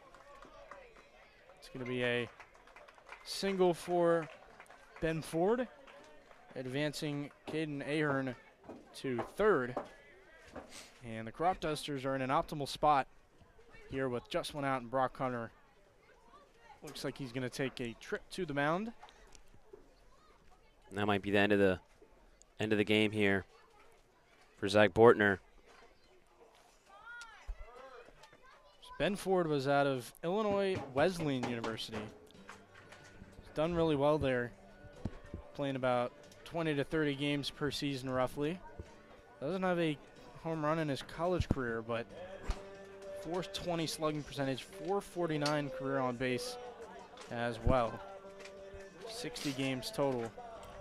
Has 8 doubles, 75 hits, 46 runs scored, career 354 hitter. Brock Hunter looks like he's going to leave in the left-hander. Oh, all right. I know I've talked about this a lot, but Brock Hunter is so unique in the way that he can, you know, wear 2 hats at once. He can be the pitching coach, he can be the head coach, and I think that is a big reason why he can really connect with the players. That would definitely make me interested to come to the team if I was a pitcher. Yeah. I think that's a pretty cool Good pitch. feature. Although I was watching a clip the other day of a pitcher talk about how it's not as individualized. So it's a bit of a double-edged sword. I guess that's fair, yeah, because you're the manager more focused on the whole team, but obviously gonna help the pitchers when he can. Yeah, and there are some other pitching coach caliber coaches on the staff. As he gets a swing and a miss from Avery Grain, the number 9 hitter in center field for the Cropdusters. You know, I think about Ryan Mariani and Dean Wandell. They were both pitchers here in Silver Spring. And those guys, just having that background and kind of being on the younger end of things, they can really, you know, connect with these college kids. As Bortner gets a looking strike 3. Avery Grain might have wanted a word with the umpire there on that call, but Bortner's not going to complain. Like I said yesterday, he can't tap the hat in this league. So in turn, it's going to be 2 outs. Yeah, and Bortner, not only did he strike him out looking, but he struck him out in 3 pitches. And so a guy that just got talked to by his pitching coach and manager, he responds with a strikeout, and he, after that at-bat, is showing Brock Hunter why he should still be in this ball game. I think it's going to be great for the T-Bolts. They can get 4 out of him, and it looks like they might be able to. Kim charging in, makes a nice play, and fires on a first. That is the sure-handed second baseman that I know and love, and I think a lot of other fans of the Thunderbolts do. Matthew Kim gets the T-Bolts off the field. As we head to the top of the 5th, it is knotted at 1 here in Olney, Maryland. Brian Alves will bring you a word from our sponsors before we get back to the action. Finn Family Group. Dan Metcalf has long been a supporter of the Silver Spring-Takoma Thunderbolts. Now he's at a new location, the Finn Family Group of Perennial Real Estate. If you want to find that perfect home in the perfect community, the Finn Family Group is for you. The Finn Family Group believes in community, and they bring that sense of community when working with clients to find homes in the Silver Spring-Takoma Park area. Call them today at 301-450-6999. The Finn Family Group, a proud supporter of the Silver Spring-Takoma Thunderbolts.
Top of the 5th here from First Responder Field in Olney, Maryland. The Cropdusters hosting the Silver Spring-Takoma Thunderbolts. Griffin Puvel will lead it off for Silver Spring-Takoma as he drills one. That is going to be tracked down by Grain. The hat falls off a little bit for Ford, but the speedy center fielder who we just saw strike out will record the first out for the good guys in this inning. That's going to bring up Kai Schmelzer, the catcher. For the third time so far this game. So far is 0 for 2 on the day, so looking for his first hit of the ball game. He's been doing the catching. He's doing a very solid job behind the dish as the catcher. Like to see him get a hit here, as the Thunderbolts, I feel like, get really good hitting from their catchers so far this year. I mean, Mason Kelleher having a really good season as well. I believe he's at the top of the batting average for the Thunderbolts. Absolutely. I think it's great that the T-Bolts have a few options in that catching room. As someone who has seen this team over the past couple seasons, none of the names are familiar, as that is popped up over to first base. Camped under it is Cater and Ahern for out number 2. But yeah, having Kelleher, Wade Hartrick as well has done some catching, and Schmelzer as well. They got 3 guys that can play the catching position. I think that's very valuable for a baseball team. No doubt, especially in the Ripken League. Catching is a position you want to kind of manage the workload on. Yeah, some of those games can really drag out, and you don't want your catcher getting sore in the leg areas. Can be a long game sometimes. This one's way popped up. First pitch popped up by Colin Gibbs, and a great play by the third baseman Logan Barada. Just kind of on a nice little leg slide there on the backside. Very quick 1, 2, 3. In, and yeah, you're right. A quick 1, 2, 3 for the Cropdusters, and that is what you want to see out of a guy on the mound who, coming in, Devin Aponte had to relieve Austin Wise. He has done a really nice job to keep Cropdusters in this game. That is my last inning of play-by-play. Brian Alves will get you on the rest of the action, but he will bring you a word from our sponsors first. Radio Tire Company. The Radio Tire Company on 9101 Brookville Road in Silver Spring specializes in balancing, repair, and installation of your car's tires. The Radio Tire Company has experienced technicians with a commitment to quality service, advanced equipment for balancing and installation, and comprehensive repair options. The Radio Tire Company on 9101 Brookville Road in Silver Spring, a proud supporter of your Silver Spring-Takoma Thunderbolts.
Welcome back in, ladies and gentlemen. The T-Bolts playing the Cropdusters. It's the top of the 5th inning. Excuse me, the bottom of the 5th inning. We got a 1-1 ball game and a new pitcher in for the Thunderbolts. After Zachary Bortner went 3.1 innings, 3 hits, 1 run, 1 earned run, 5 walks, and 2 strikeouts. The new pitcher is Noah Noah Tofin. Yep. Noah Tofin out of Los Medanos College in Pittsburgh, California. Not the one in Pennsylvania. I was going to say, even I got confused there. Pittsburgh spelled with a G and not an H at the end. That's his first 3 pitches. We got a 2-1 count here between him and the 2-hitter for the Cropdusters, Patrick Gosden. That's something very distinct about Pittsburgh. They take a lot of pride in the H at the end. As someone who went to Pittsburgh, kind of did the touristy thing, they care deeply about the PGH, as they call it, as the Pirates wore that on a City Connect at one point. Tofin sits at 6'1", 190 pounds, the right-hand pitcher. He's got himself already in a 2-2 count to his first batter, as this one's popped up behind and will go out for a foul. And we'll do it again for 2-2 count. And Tofin, he played at Martinsville in 2025, where he had a 24.75 ERA. Only 5 appearances, though, where he gave up 9 hits, 11 runs, and 4 innings pitched. Speaking of 4 innings pitched, Zachary Bortner able to go 4 innings in this game, 3 hits, 1 earned run, 5 walks, 3 strikeouts. He threw a total of 69 pitches. And, I know the walks look a little inflated at the moment, but I think in this league you got to take it with a grain of salt. You see that a lot across the board, across all 8 teams. So I think for Bortner today, it was a really good outing and a great way to keep his season rolling here. Absolutely, and he passes it to Noah Tofin, and he just finishes his first batter on a 3-2 strikeout. Strikeout swinging. So the first batter for Noah Tofin goes down swinging. Patrick Gosden gunned down, and now Logan Barada comes up to bat. He's 0 for 2 so far. I've hyped him up all night, but his stats do speak for themselves. He was coming in at a 400 batting average, the top for the Cropdusters. At the 3 spot, the third baseman made a really nice diving catch just now to close out the top of the 5th, and now he's up to bat here. The lefty with the righty throwing to him, and Noah Tofin.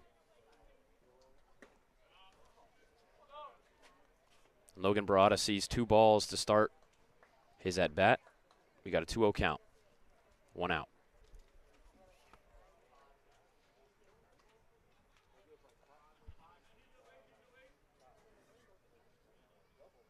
The 2-0 is high. 3-0 for Tofin. It's number 55 trying to get a strike in this tough at-bat between Logan Barada. The 3-0. And he walks him. This one just outside on the right-hand side of that strike zone, and his first runner is on base in Logan Barada. That's going to bring up Landon Springmeyer from Northern Kentucky. Springmeyer with 2 walks on the day.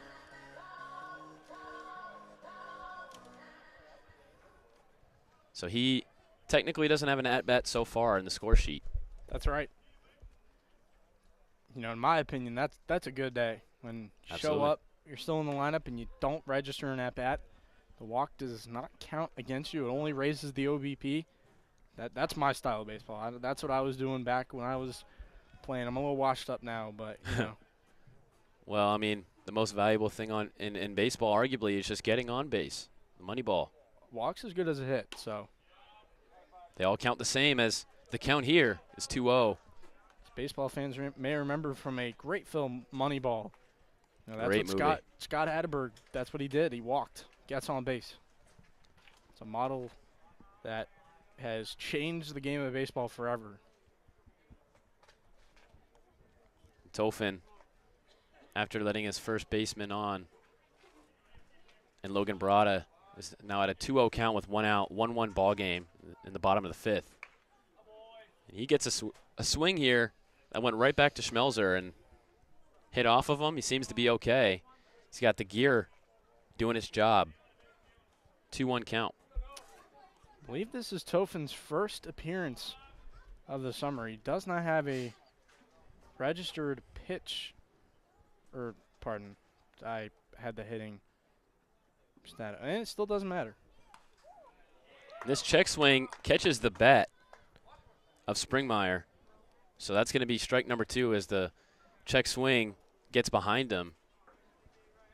I don't think he was trying to bunt. I think he just tried to hold his swing back and it clipped the ball. I think so. Sometimes hitters just get unlucky with that stuff, whether they're not bringing the bat down or they get it out too far. And there's another strikeout for Tofen, and he's got 2 swinging Ks for 2 outs. 1 guy on base, 1-1. And that's going to bring up Ben Bolhouse, who's 0 for 2.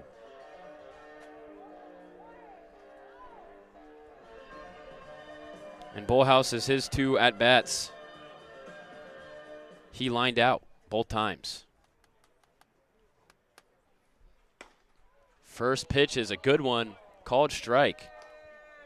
And now Tofen's starting to feel it.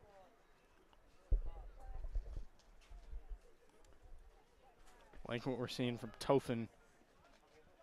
Kind of having some confidence. He already got 2 strikeouts in this inning. Both outs have been courtesy of the strikeout, so he can keep that up. Good things are going to happen. He could be a valuable member of this pitching group here for the Thunderbolts. And I've been really impressed with the pitching so far, just as a unit today, between him and Zach Bortner. Now 0-2, 2 outs, just 1 strike away from ending this inning. Tofen deals just high there, as Schmelzer does a good job of getting that one up.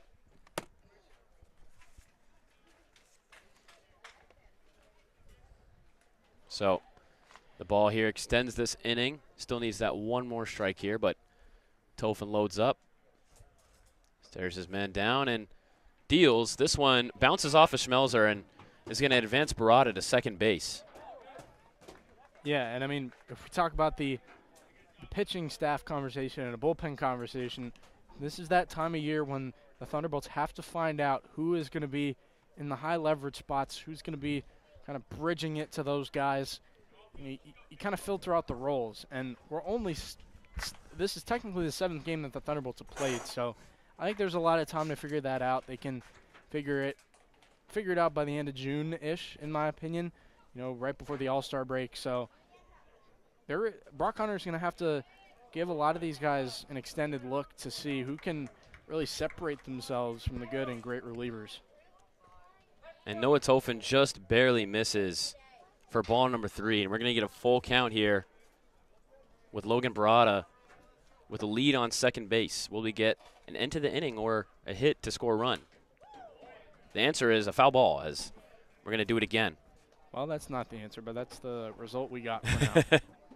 Not the long-term answer. It's the not the long-term answer, the short one. Crucial at bat here for the Thunderbolts. Only 1 run allowed so far today as a unit. They've done phenomenally defensively today. Tofen pitches just low, as we're going to get a stolen base for the Cropdusters as Barada goes to third with no throw and a walk on that 3-2 count for Ben Bolhouse, who's going to reach base for the first time. So that walk's not doing too much there for the Cropdusters, but advancing to third, Logan Barada will help on weak contact that might get through to score a run. Yeah, I like the aggressive base running from the Cropdusters. Barada able to grab that extra 90 feet on the walk. As a pitcher, you're not really thinking about the other runners on base on that type of pitch, so kind of some heads-up baseball going on. And this one into foul territory. Over there is Acosta, and he makes the play. That's going to be the 3rd out of the inning. The Thunderbolts get out of a 1st and 3rd situation. Zeros on the scoreboard for the 5th inning as it's 1-1. We'll head to the top of the 6th inning on the Thunderbolts Network after this word from our sponsor. Chuck Levin's Washington Music Center at 11151 Veers Mill Road in Wheaton has been serving Washington musicians since 1958. Chuck Levin's is family run and is famous for instrument sales and its repair facilities for guitars, woodwinds, brass, strings, and electronics. Open Monday through Saturday from 10 to 6. Chuck Levin's Washington Music Center at 11151 Veers Mill Road in Wheaton, a proud sponsor of your Silver Spring-Takoma Thunderbolts.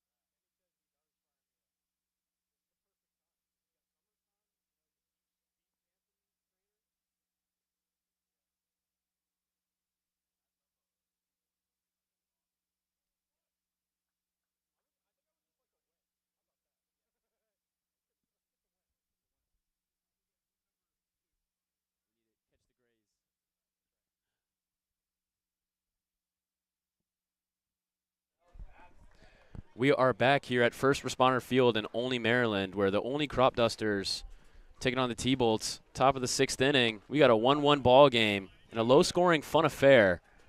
And back out on the mound is Devin Aponte, who's 46 pitches deep, and he's had really a phenomenal outing. Three and 2/3 innings pitched, 4 strikeouts, 2 walks.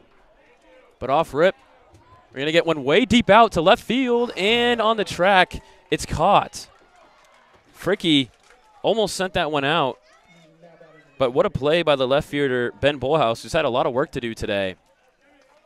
And he was real close to making it 2-1 for the Thunderbolts, but that's going to be out number 1. Oh, so close. Like you mentioned, Bullhouse has had to stay alert, stay on his toes out there in left field. Did a really nice job backtracking it to the wall. Came up just short. I don't even know if it hit the warning track. Can't quite tell. And this one's smacked by Matthew Kim. Bullhouse, he's going to get tested again. And he's going to get it one more time. And Bullhouse, he's been paying attention. He's been sharp as he just got 2 tested to him right away. Matthew Kim swinging on the first pitch. He's going to fly out. T-Bolts aren't giving him any breaks out there. Ben Bullhouse has been doing a great job out in left field. That one he was almost a carbon copy, except he was moving more laterally rather than vertically on the ball, just kind of moving to his glove side as opposed to the fly ball from Connor Fricky, which was deeper, and he had to kind of run in a dead sprint a little bit. And finally, we'll see an at-bat that goes past the first pitch as Acosta's back up to the top of the order for the 4th time. He's 1 for 3 with an RBI. Does also have a strikeout. He sees ball 2 here. But what an outing it's been for the Cropduster pitcher, Devin Aponte, who's really dominated ever since he's come in the top of the 2nd inning. He's just been huge for this Cropdusters bullpen. I mean, I was talking about it when he came into the game. The fact that he's been able to give them this length is fantastic. When the starter got pulled, I think due to an injury, you know, him coming in doing this is massive for the Cropdusters, just setting them up for the next game, and they're still in this one. I mean, it is 1-1. He has put up nothing but zeros since coming in, so yeah, this righty out of Messiah has got something good going. Yeah, and he's pitched 4 1/3 innings now and only had 49 pitches total, so he's been efficient as well. The 2-1 is looked at by Acosta, and he'll get rewarded with a ball. We now have a 3-1 count, 2 outs. Just seeing if we can get a base runner here for the Thunderbolts, as it's been hard to come by, as we just mentioned, from a great outing from Devin Aponte. The 3-1. And we're going to get a late strike call here as we'll go to full count. Acosta was ready to toss the bat across the plate to the Thunderbolts dugout, but you're right, late strike call at the plate. And he's going to have to deal with a full count. 3-2. This one's outside, and Acosta will get on base, and we'll have a base runner here for Caleb Sturdivant. I think it's a great job done by Acosta. The fact that he didn't let that, call that maybe he wanted to be a ball. He didn't let that get to his head, and so he stayed in the box, stayed locked in, and Aponte just missed with that breaking ball. So Acosta will get the ultimate reward in the end, which is first base. That brings up Caleb Sturdivant, or as the guys in the dugout call him, Stu. Stu, yep. Love it. It's a great nickname. Even Brock calls him Stu. Oh. And, oh, man, Aponte taking matters into his own hands, checks on Acosta at first base and gets him. And that'll end the inning here. Aponte once again leaves a donut on the scoreboard. 1-1 as we go to the bottom of the 6th inning where the Cropdusters will have a chance to take the lead. This is the Thunderbolts Network. We'll be back after this ad. Wild Bill Sports is all about travel, baseball, and fun. At Wild Bill Sports, travel baseball is the journey players take to develop skills, increase confidence, and grow with integrity, both on and off the field. Wild Bill Sports also promotes community engagement and giving back. Contact Wild Bill Sports at wildbillsports.com. Wild Bill Sports, a proud supporter of your Silver Spring-Takoma Thunderbolts.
Welcome back in to the Silver Spring-Takoma Thunderbolts Baseball Network. We got a 1-1 ball game between the T-Bolts and the Cropdusters. Bottom of the 6th inning. We got Noah Tofin back on the mound. He just finished his first inning pitching, and he's doing a good job so far as he is going to face the first batter of the inning. Cater Nahern. Cater Nahern, as I was refreshing my screen. Yeah. Hot spot doing its thing. Yep. And there's the first strike of the inning for Tofin. 1-1 count. Cater Nahern, 1 for 1 on the day. He did also have a walk earlier in this game as well. Had a walk and a single, so he's been on twice. It's called doing your job as a first baseman. First base is a offensive first position, so that's what you want out of the big guys. Absolutely, and it's 2-1 in this count here. Oof. This one's smacked up to second base. Oh, brought back by the second. Oh, he's safe. Whoa. It was Matthew Kim originally trying to make the play on the dirt, skipped up off of his glove and got to shortstop, and then almost making the play was the shortstop and Colin Gibbs. So really good attempt, but able to beat out the throw was Ahern, and he's going to be 2 for 2 now, as that's going to count as a single. I mean, that was a phenomenal effort by Colin Gibbs to back up Matthew Kim, and that's great fundamentals as well. I mean, that ball looked like it was headed for the outfield. It was kind of a tough hop on Matthew Kim, but Colin Gibbs able to still give it a remote shot. I thought he was going to have him for a split second, but, even Ahern was able to beat that out. Kind of a bigger guy, so, able to leg that one out. Now up to bat for the Cropdusters, Ben Ford. Ben Ford, yep. He's built Ford tough. There you go. Seen too many Ford truck commercials, I see. Yep. Ever since I was a kid, I've always seen them. They do a great job of promoting. They do, as do all truck companies do. And that was thrown back to first base after the third ball of the at-bat, but not able to get the base runner. So 3-0, man on first base, 0 outs for Noah.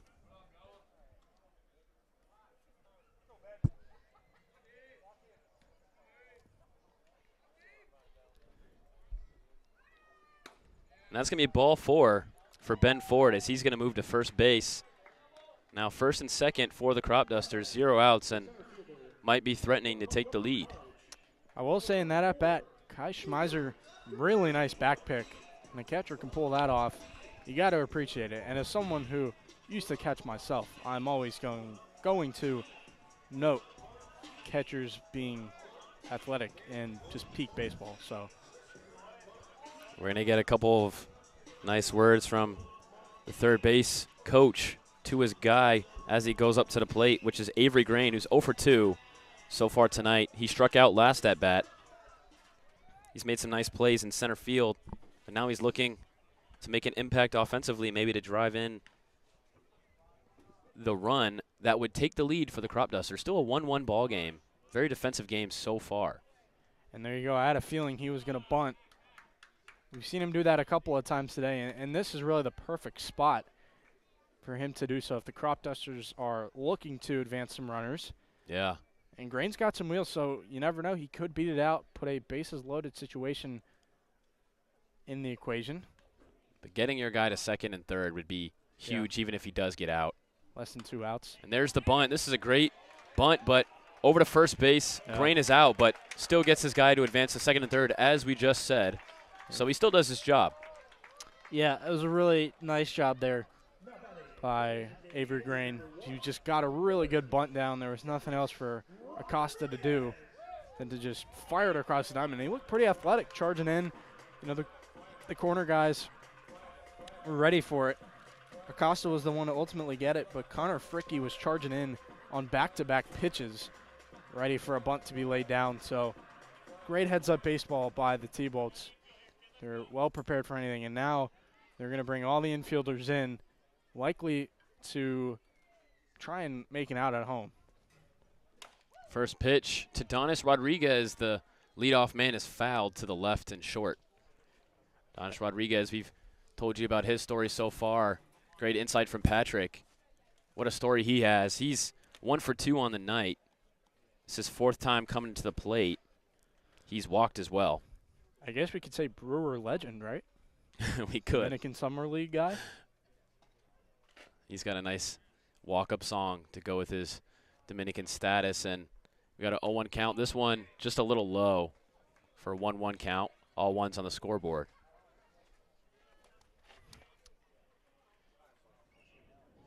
Big at bat here, second and third for the Cropdusters, and Speedy Donis Rodriguez, not Adonis. He's not a boxer. This one high. He's not Michael B. Jordan.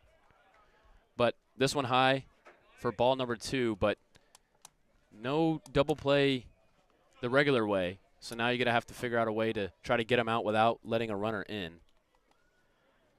You know, Brian, I think in a situation like this, you just go for the out at home. You got to really watch these runners for the Cropdusters on the base paths. Cater Ahern on, as well as Ben Ford.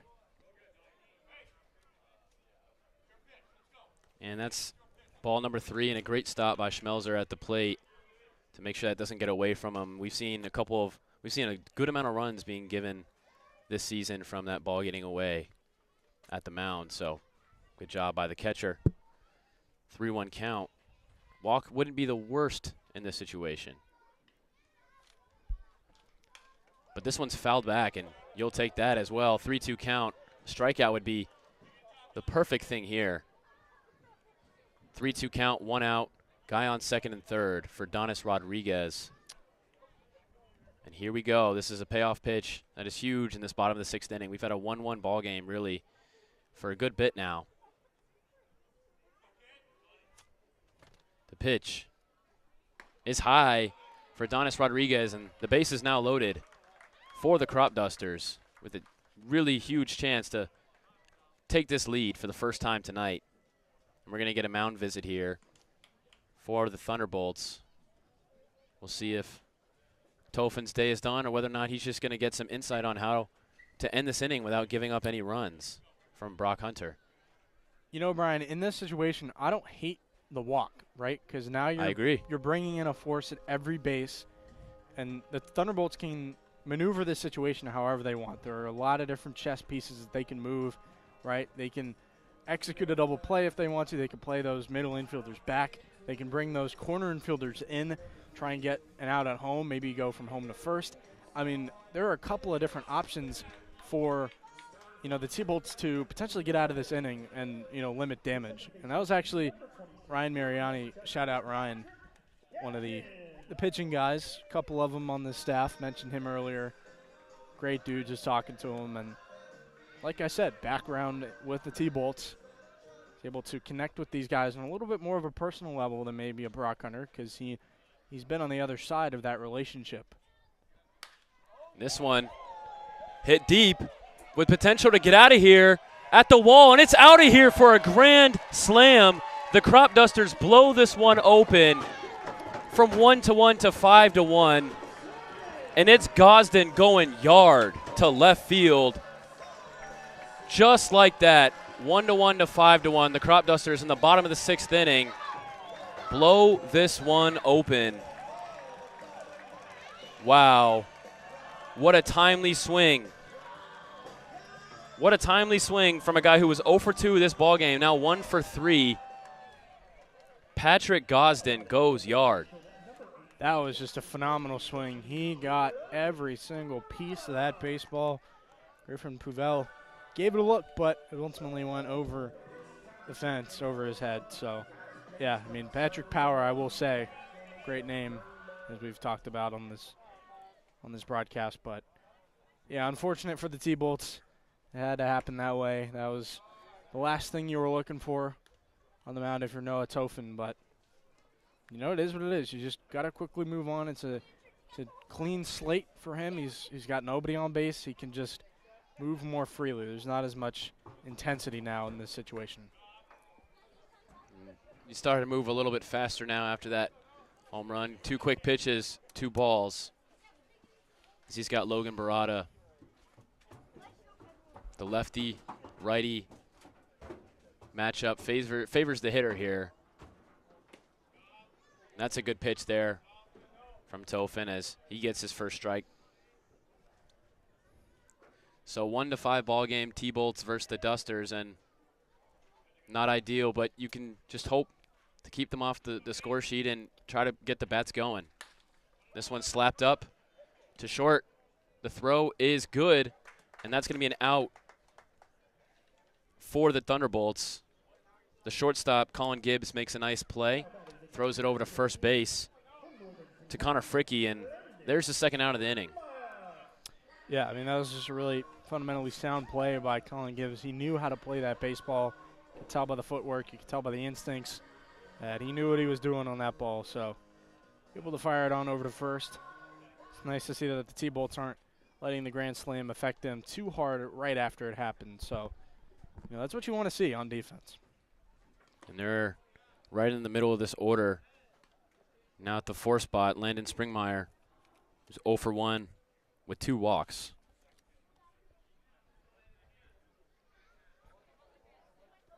First pitch was a ball. Tofin looks, fires. This one's fouled off here by Springmeyer. Springmeyer only 0 for 1 on the day with 2 walks. So nice day for him behind the plate in the cleanup spot. Not necessarily producing runs, but seems like we got a ball in the field. From where we're sitting calling this game on a radio-style broadcast, we can hear the Thunderbolts dugout. And I believe it was Brock Hunter calling for that ball in the field. It's an obstruction object. Someone having too much fun over there throwing the baseball Maybe. around. A lot of kids out here. Yeah, great crowd Yeah. here in Olney. Thunderbolts fans traveled pretty well as the home team also packing it out for the Cropdusters at First Responder Field. Great facility here, as I mentioned before. Lots of fields. Good family atmosphere. Absolutely. I mean, OBGC complex, this is where First Responder Field is. It's just a great little area. And, you know, it's really well to do. The fans out here support. And I think it was really smart for this league to put a team here in Olney, Maryland. And after the check swing was called a strike, that'll be the end of the inning with the strikeout there from Noah Tolfin. Will end the inning, but 4 runs go by before we get to the top of the 7th on the grand slam from Patrick Gosden. It's now 1-5, and we'll be right back in just a second. Jay Hollinger's Waterman's Chop House at 8606 Colesville Road in Silver Spring serves up Chop House classics, fresh seafood, Chesapeake Bay oysters, a raw bar, and hyper-seasonal local produce. It has one of the best bars in downtown Silver Spring, serving craft cocktails, beer, and wine. Jay Hollinger's Waterman's Chop House at 8606 Colesville Road in Silver Spring, a proud supporter of your Silver Spring-Takoma Thunderbolts.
We're back here at the top of the 7th inning in the T-Bolts versus Cropdusters matchup on this Saturday night, June 13th.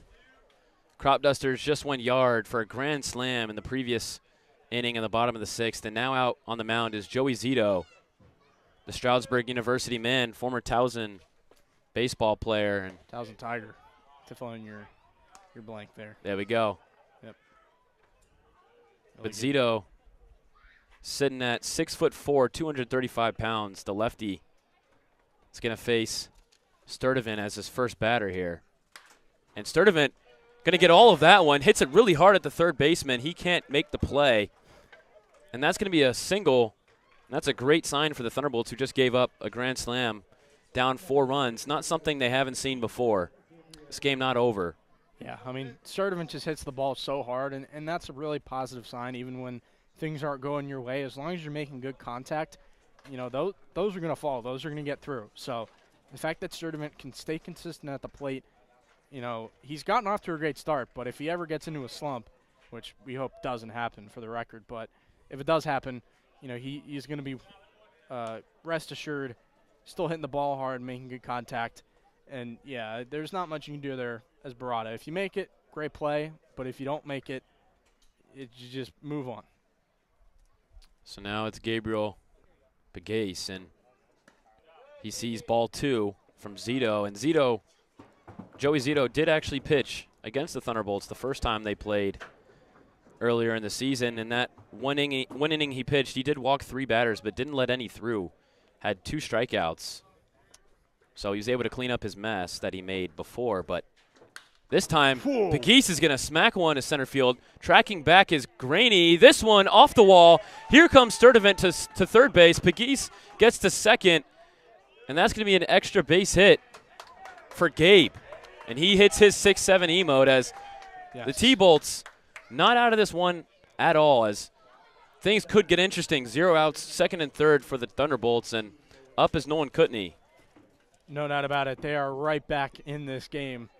You know, Pegues has had some really good swings, and we were talking about, you know, maybe a standout player from this game. I didn't even think about Pegues, and he's got 2 doubles now. Well, there you go. He's someone to circle in this one. Should have been able to go to third. Really nice hold from Max Eckert, and we heard Brock Hunter, or at least I heard Brock Hunter say that this team eats lefties. We're certainly seeing it right now.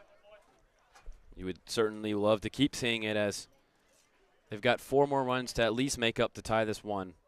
But they're definitely off to a great start, and Joey Zito is going to have a handful to work with. He's going to load up on a 1-0 pitch. This one barely catches the top of the zone, and Zito gets strike 1. 1-1 count to Nolan Kutney.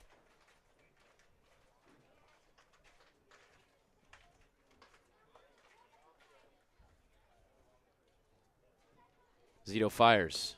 This one low into the dirt. Good stop by the catcher, 2-1 count. And Kutney looking for an RBI. It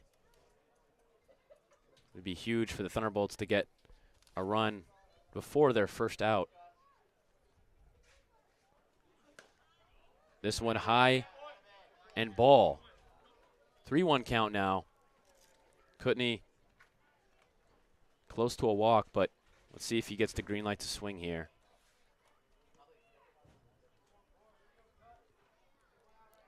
Zito fires.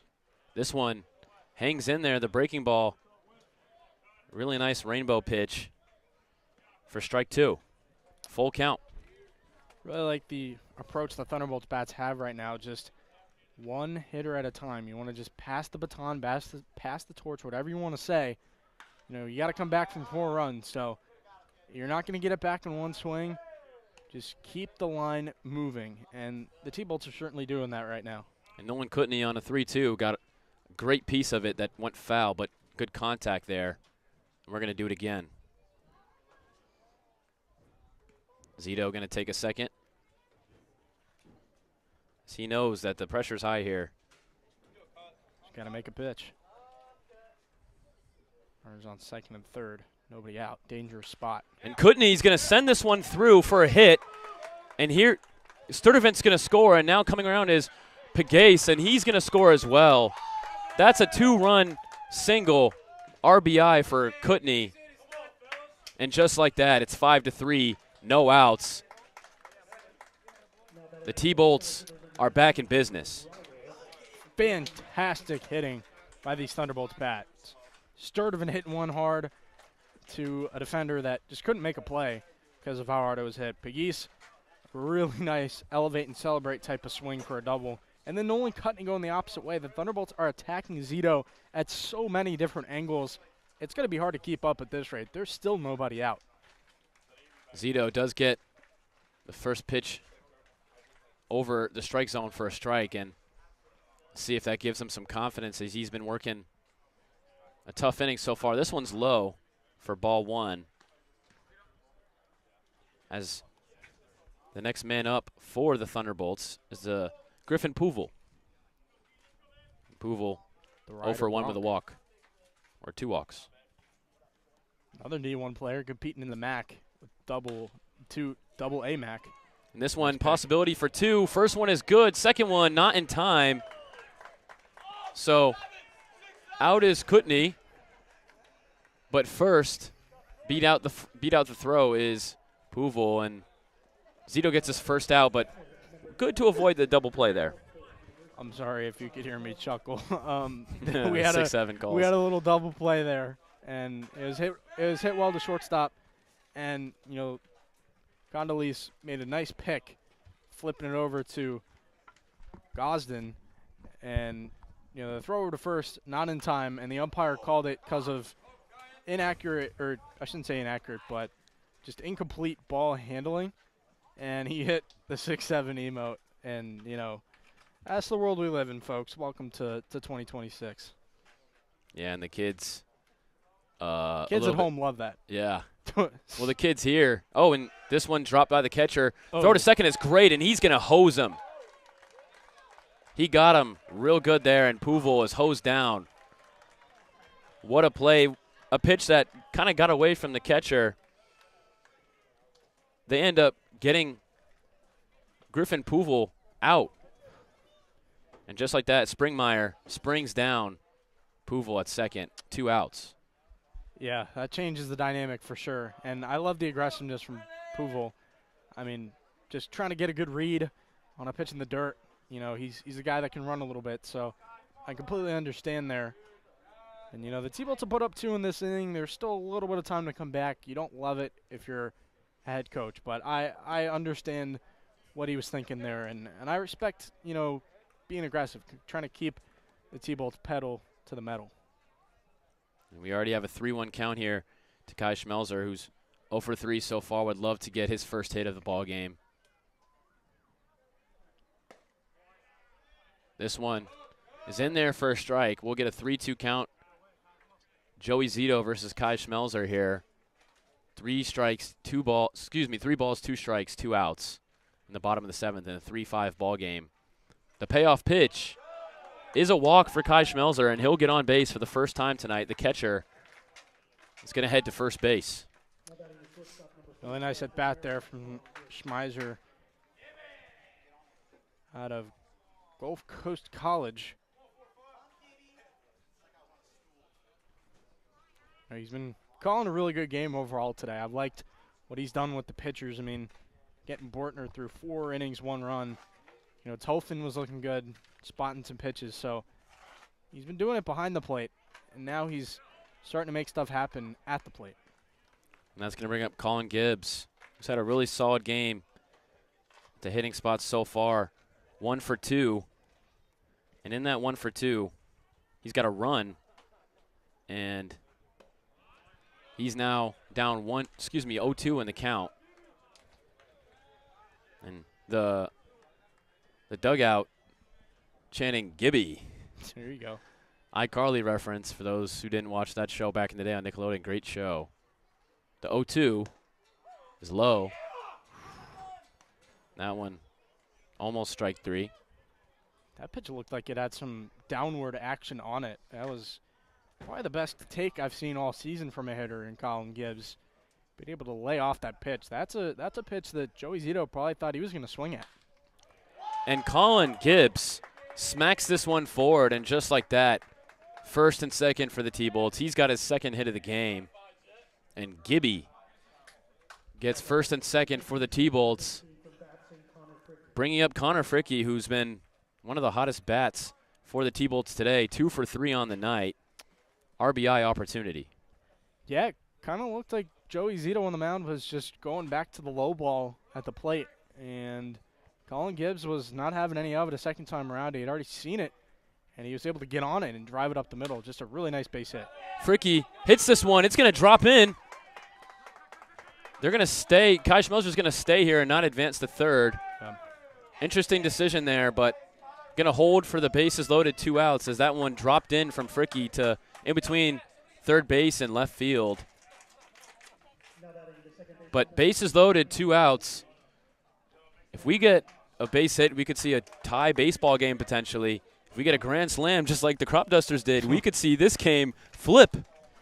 We'll see. I mean, Matthew Kim, all it's going to take is a single. And,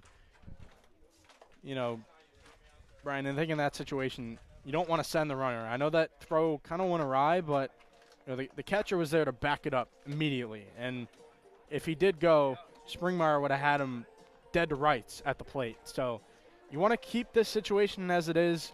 Would have been really nice to have Puvel still on base, but you gotta deal with the hand you get. So that is what it is, and these T-Bolts got the bases loaded. They are not giving up the fight, and for a team that has, it's felt like this team has gone through so much giving up 20-plus runs in a couple of games, getting their hearts broken in Bethesda on a walk-off. You know, this would be really nice to come through and they can just rally as one team. And Zito, after getting talked to from the team and the manager, he's going to stay out there to deal with this. Bases loaded, 2 outs. He's going to face off against Matthew Kim, the 9-hitter. Kim, one of the leaders of this team, one of the longest tenured players on this baseball team. And Zito going to go low for a ball on this first pitch. Well, Brian, I think Matty K is due, as I like to call him. I like that, Matty K. I think it's time Matty for Ice. him to get a little 2-run single here, tie up this game, or just do something scrappy. He's a scrapper. And Kim hits this one to second base, and Joey Zito going to get out of this one after letting up 2 runs. It stops there. After the base is loaded, Matthew Kim grounds out to first.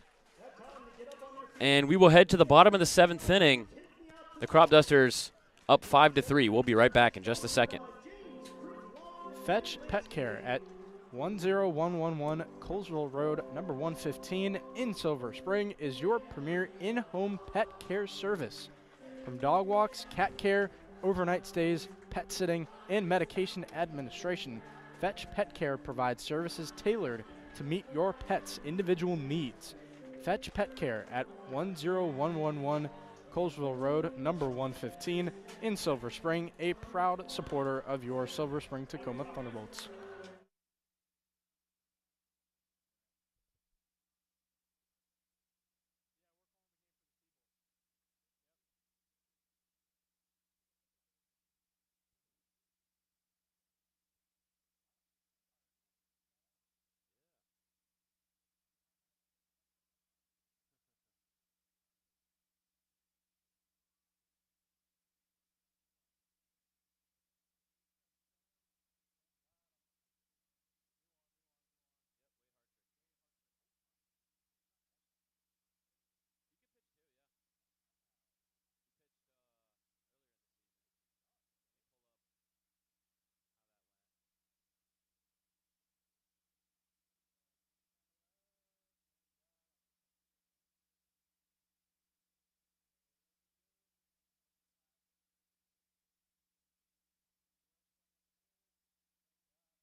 Yeah, I'm good.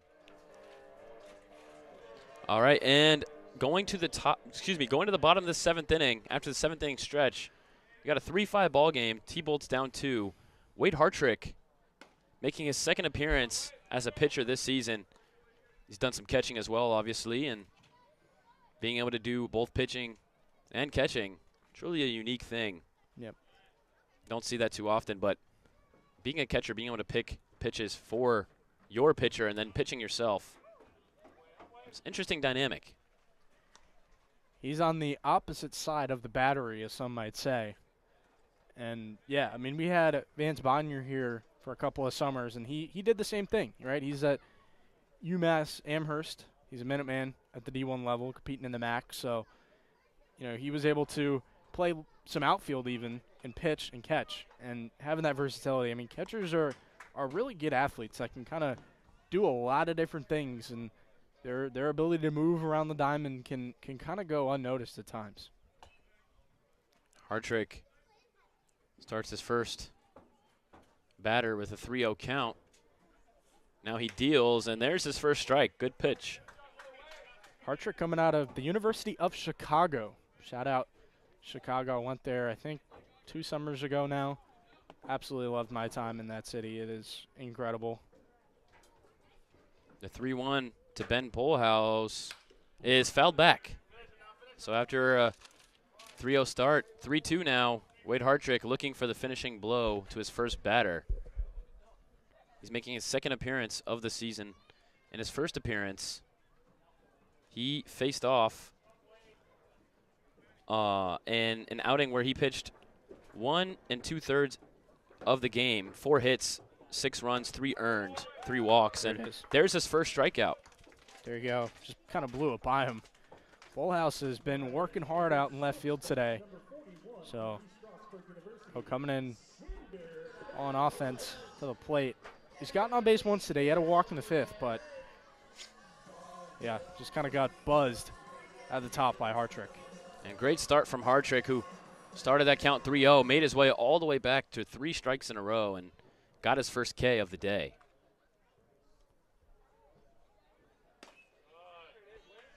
Strike 1 for Hartrick as he continues the streak with 4 now in a row. He's throwing to Xander Condilis, who's 0 for 3. Pitch was right at the knees. Great spot from Hartrick. This one slapped to third base. It's Acosta with the throw, Cool. And it's beautiful. Yeah. 2 outs, just like that. Picture perfect across the diamond for Acosta. He knew to stay back on that baseball at the hot corner. He's got those shortstop type of instincts. He's able to stick on the left side of the infield. We've seen him at shortstop as well as third base where he's playing tonight. And that throw was just on a string, or on a line, I should say. Perfect. Reminds me of prime Orioles Manny Machado, who I so dearly miss. Another strike from Hartrick, and he's really settled in. Swing and a miss to the lefty, Kadirn Ahern, who's 2 for 2 so far tonight with a walk. And finally, Hartrick throws a ball after 6 straight strikes. 1-1 count. Ahern has reached base every single time so far for the Cropdusters. 2 outs now, no one on. The bottom of the 7th. He sees strike 2. 1-2 count. And the Thunderbolts are 1 pitch away from getting to the top of the 8th. 3-5 game. Cropdusters up 2. 2 outs.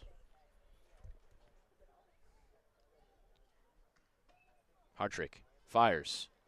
This one outside. Dropped by catcher Schmelzer, but no penalty there as no one's on base. 2-2 count.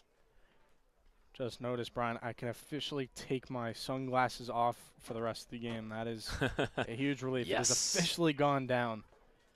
No longer battling the sun. What a beautiful sky we have. Yeah, it is a beautiful. It was beautiful sky last night out here in Olney, so And it's cool bang, to see it again. just like that, Wade Hartrick retires. 1-2-3. 2 strikeouts for Hartrick as he makes his second appearance for the Thunderbolts. And we'll head to the top of the 8th. It's a 3-5 ball game.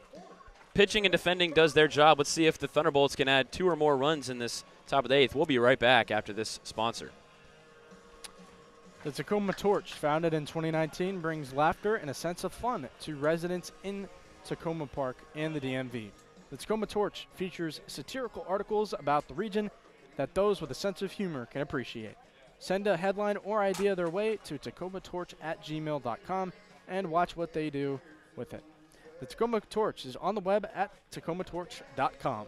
Tacoma Torch, a proud supporter of your Silver Spring Tacoma Thunderbolts.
Back into the Silver Spring-Takoma Thunderbolts Baseball Network. We got a 5-3 ball game and a new pitcher for the Cropdusters. It's Ben Berger from Frostburg State. Once again, another pitcher that faced the Thunderbolts last time out in their 25-1 game. Ben Berger went 1 inning pitching, gave up 2 hits, 1 earned run. So he did give up that 1 run, and that was the home run.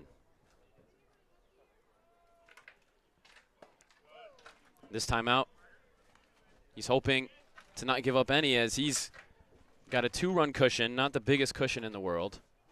As we're at the top of the 8th, the Thunderbolts going to get more aggressive as we go along. And Jonah Acosta, the leadoff man, is off to a 2-0 start here. Make that 2-1 after a good pitch from Berger.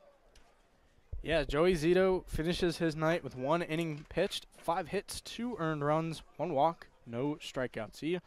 He's kind of working in and out of traffic, so the Cropdusters are double dipping on the lefties coming out of the bullpen. And Acosta has done a really good job hitting off the lefties as a lefty so far this season.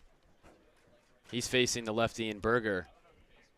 It's a 2-2 count, and this first at-bat may be crucial to how this game goes for the Thunderbolts. Feels like there's so many Frostburg State arms in this league, some of them being Berger on the mound. Matt Krisman, I know, is on this Cropduster squad. And then, you know, the T-Bolts got one of their own in Brandon Brown. And Acosta is going to hit this one to shortstop. Good play by the Cropdusters. Are they able to get him out after a good run from Acosta?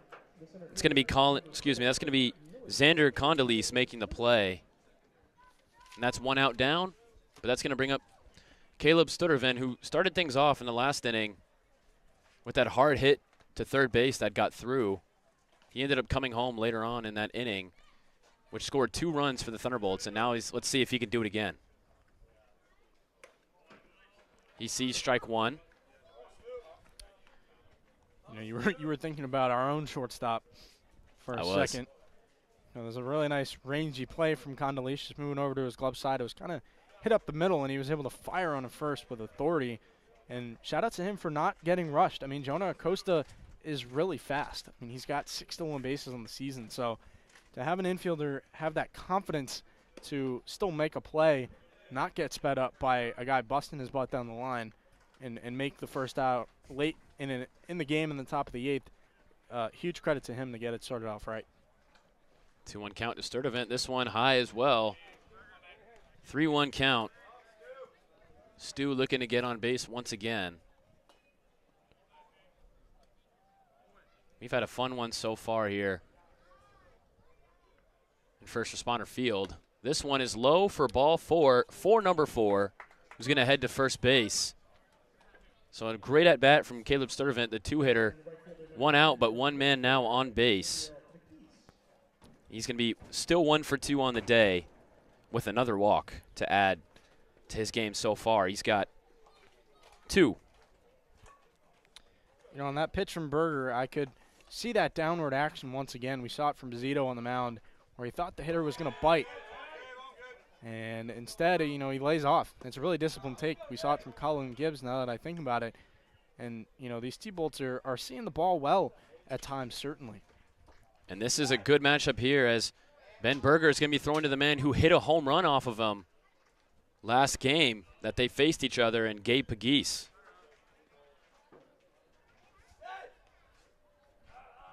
He's already got 2 doubles in this game. He's 2 for 4, and he's been the player of the game so far for the Thunderbolts. Let's see if he can keep it going. This one gets away, goes behind the catcher, and Sturdivant's going to get into running position for a run as he gets to second easily. Those are the types of things that you don't want to have happen if you are the only Cropduster. You don't want to be giving the Thunderbolts an extra 90 feet, right? And Caleb Sturdivant, who's a guy with speed, can absolutely take those little things to his advantage, whether it's a ball in the dirt, a pass ball. And we saw Puvel try, and he didn't succeed. But, again, I really like the idea that the Thunderbolts can push the envelope. That pitch by Berger is in for a strike, so 2-1 count, 1 out. Sturdivant on second base, 3-5 ball game. T-Bolts down 2. This one's high. And Pegues going to head to first base. It was 3-1, excuse me. Didn't update on the top of the scoreboard, but, you know, gave up a home run to him last time. This time he gives him a walk. Yeah, and I appreciate that the Thunderbolts are not getting too big. You know, they are willing to take pitches. That is kind of the name of the game in this league where, right, you're not going to see that many home runs. This is an old school brand of baseball across the Ripken League.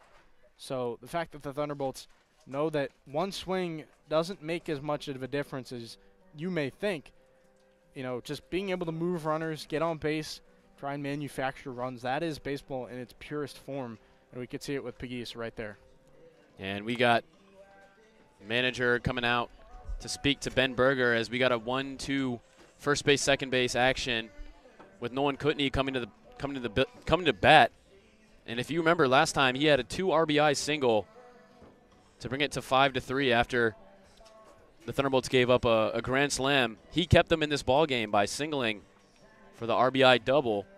And now Berger going to face off against Kutney. And Patrick, you said earlier, the Thunderbolts hit really well off of lefties. Yep. And so far, the lefties have been giving the Thunderbolts I don't know where I was going with that, but the lefties having a tough time with the Thunderbolts. As the Thunderbolts can see lefties really well. Yes. There are a lot of good right-handed hitters in this lineup, like a Nolan Kutney, like a Griffin Puvel who's on deck. You know, these Cropdusters are going to have to beware, and they got a righty going in the bullpen. And this one's going to clip Kutney. He's hurting his foot, but as much as that hurts, he's going to get to first base. But he really is in some pain here. It hit the left foot, Nolan Kutney, on the first pitch of the at-bat, which is going to load the bases, but he's in some serious pain. Yeah, that looked like he got him on the front foot, Brian, and you know that is some serious stuff. That pitch looked like it really came in hard on him. Brock Hunter is checking on him. The trainer on standby is here for both teams. You know, the T-Bolts don't have a personal trainer of their own that comes to the field. Most of the time in the Ripken League, the home team has a trainer that's able to just tend to whatever injury is at hand. And, you know, Brock Hunter's going to walk with Kutney down to first base. And although that's got to really hurt for him, he's helping his team there by taking that one for the team. And now the bases are loaded, and looks like Ben Berger's day is done after just one out. Bases loaded, and we'll see a new pitcher for the Cropdusters. Yeah, leader's going to go grab the ball. I saw that righty warming up. It seems like he's catching on that the T-Bolts can really hit some lefties. So he is going to call a righty out of the bullpen. Bases are loaded, one out. A really optimal spot for the T-Bolts, but we'll take a quick break for you guys. Come back when this reliever is all good to go.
back in here to the Silver Spring-Takoma Thunderbolts Baseball Network. Bases loaded for the new pitcher. It's going to be Brennan Tomhav trying to work out of this bases loaded, 1-out jam. Oh. And this one's going to be hit up to short.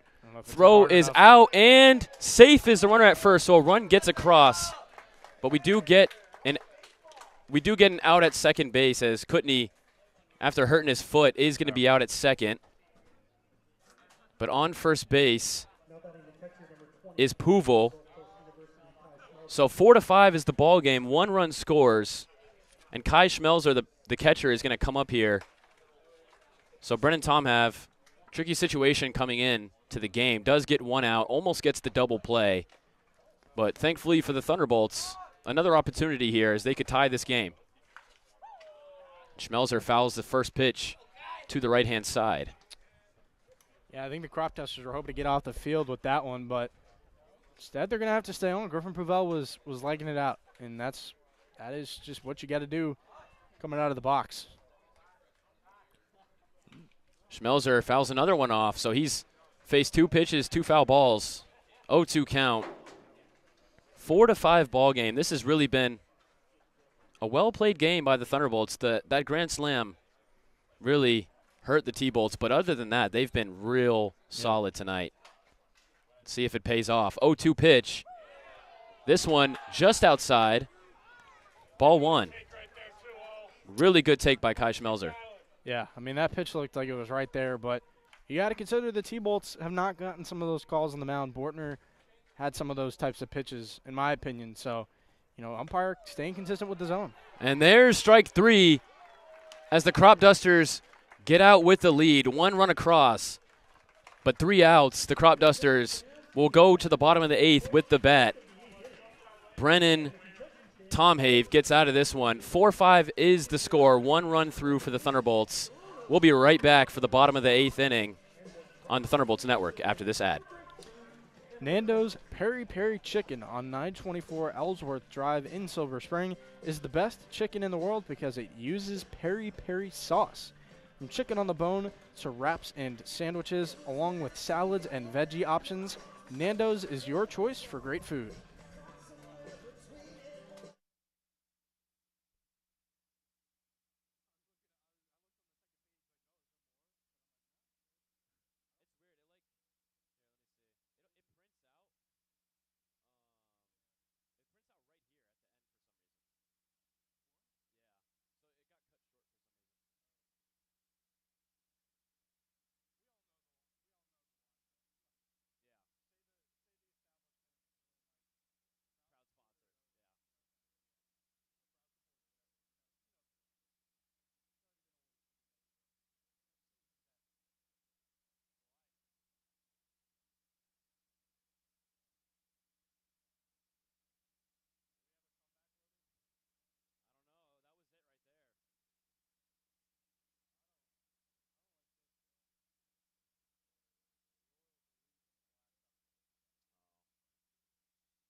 No, I'm kidding. Back into the Thunderbolts Network. It's a 4-5 ball game. Cropdusters up 1 in the bottom of the 8th inning, and Wade Hardtrick back to the mound after 1 inning of a 1-2-3. He's going to stay out there. I respect it. He had a really nice frame in the bottom of the 7th. So if the T-Bolts can keep that rolling, just keep this lead to 1, that is going to put them in a great spot to potentially make a comeback. First pitch is a swing foul ball behind him to Ben Ford. Ben Ford 1 for 2 on the night with some walks. Hardtrick. Just a little outside to the left here. Ben Ford scooches back to avoid that one. 1-1 count.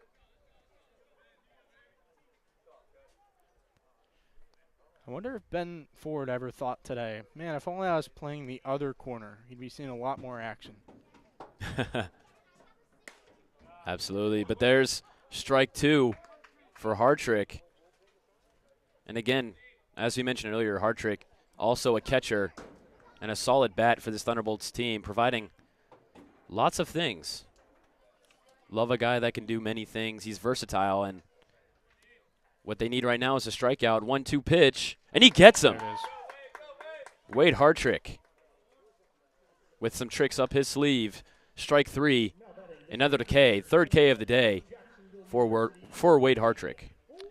Yeah, I mean, once again, he is making some bold pitches. He is just daring these hitters to catch up to the fastball, and quite frankly, they're not. I mean, he blew that one by Ben Ford, so, yeah, I mean, Wade Hartrick certainly doing a really good job on the mound.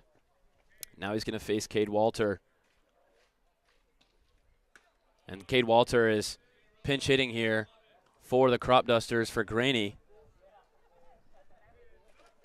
In the bullpen, Josh Erd is getting loose for the Thunderbolts. Shout out our guy Nick once again. But right now, Hartrick dealing.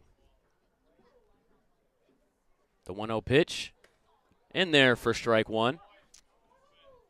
Cade Walter, pinch hitter, didn't agree with it, but nonetheless, the call stands. 1-1. And we saw Cade Walter last time these two teams played. He was a leadoff man. He actually scored 4 runs against the Thunderbolts, 6 RBIs. He was 3 for 4. He had that grand slam.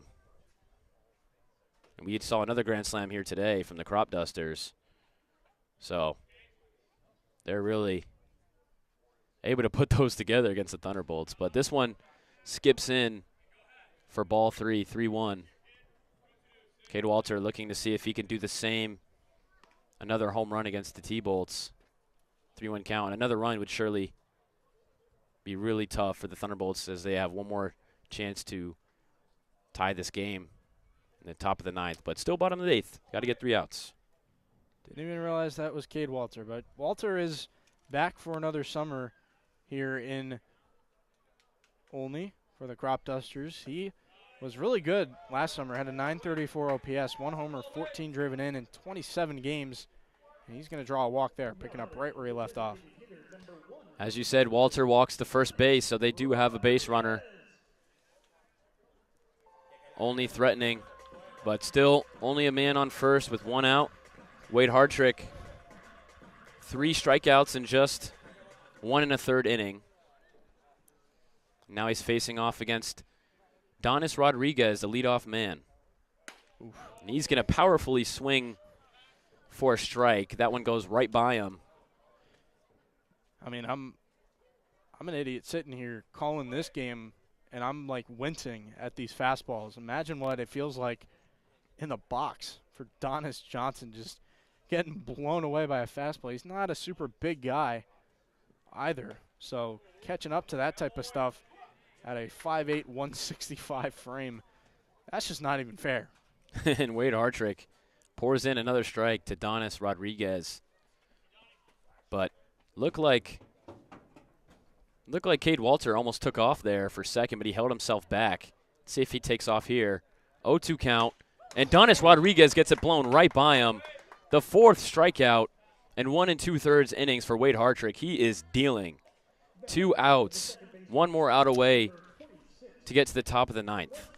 Yeah, I mean, Wade Hartrick is absolutely dealing. He is the poster child right now of some old school ball, just saying, here's my fastball, hit it. And these hitters are not hitting it. They are not even catching up to it. I mean, this is a guy who, if he can keep this fastball velo up, then we can see him in some high leverage spots once again. And off the first pitch, it got low, and Cade Walter was off first base. He threw it back to first to try to get him. Almost got him, but he is safe at first, and we're going to have a 1-0 count here. To the man of the match, Patrick Gosden, 1 for 3 with a grand slam that really blew this game open from 1-1 to 1-5. Thunderbolts able to get to 4-5 since, but his last at-bat changed the dynamic of this game. Yeah, he's the man of the hour for sure. And if the Cropdusters win this game, he is absolutely MVP. He has the moment of the night. Walter takes off. This one's going to skim over second base, but backed up by shortstop there. Good play by Colin Gibbs to make sure that one doesn't get too loose, but it is going to be a stolen base for Cade Walter. Yep. And just like that, they have a runner in scoring position. Yeah, that throw just looking a little bit short there. Looked like it was right where it needed to be, but Kim wasn't able to dig it out. And, you know, Colin Gibbs is doing a fantastic job at shortstop, just backing up Kim at second base. You know, Kim has had to play some tough hops today, and Gibbs is right there as his backbone to support him. 1-1 count according to the ump. This one sits in there for a strike.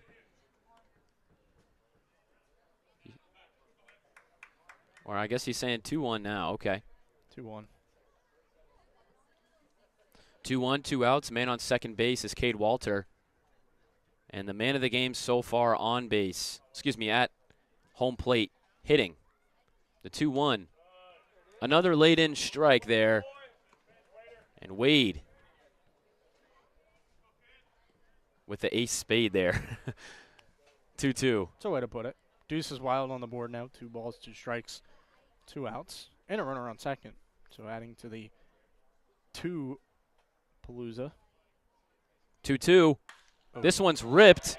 It's going to get through, and Cade Walters being waved home. The throw from right field is going to hit the ump, and the ump is in some pain, but the run's going to score for the Cropdusters, and that's huge.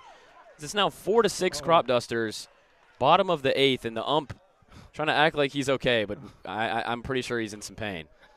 It looks like it. I mean, that is such a 1 in a million type of moment for him, just being right in the jet stream of that throw from Pegues. And Pegues put some oomph into that throw, and now, you know, the umpire just got drilled in the legs as that throw was kind of coming in low. I think the run would have scored either way. I appreciate Pegues' intention trying to gun down the run at home, but instead the umpire just gets clocked in the legs. And he's getting an ovation. There you go. Trainer came out, potentially needed it, but he seems to be okay. We're glad about that. So Hartrick gives up the single there. Yeah. And it's now 6-4. He still had a great outing. Just unlucky for that runner to steal second base and then score off of that run. But loving what I'm seeing from him. It's now 6-4 though, regardless. And now Logan Barada back up to bat. And once again, Patrick Gosden comes up clutch for the Cropdusters. He's brought in 5 runs today, 5 RBIs for Patrick Gosden. Clearly the player of the match. Player of the game. Been watching too much soccer. Yeah, Patrick. I was going to say you got soccer in the brain. World Cup is going on. World Cup season, so I get it. I mean, I'm not a soccer fan myself, but obviously millions of people are invested. So. And the U.S. men's national team, for those who don't know, played last night against Paraguay and won 4-1 in I did know that. A game that was the highest scoring game they've had in World Cup history.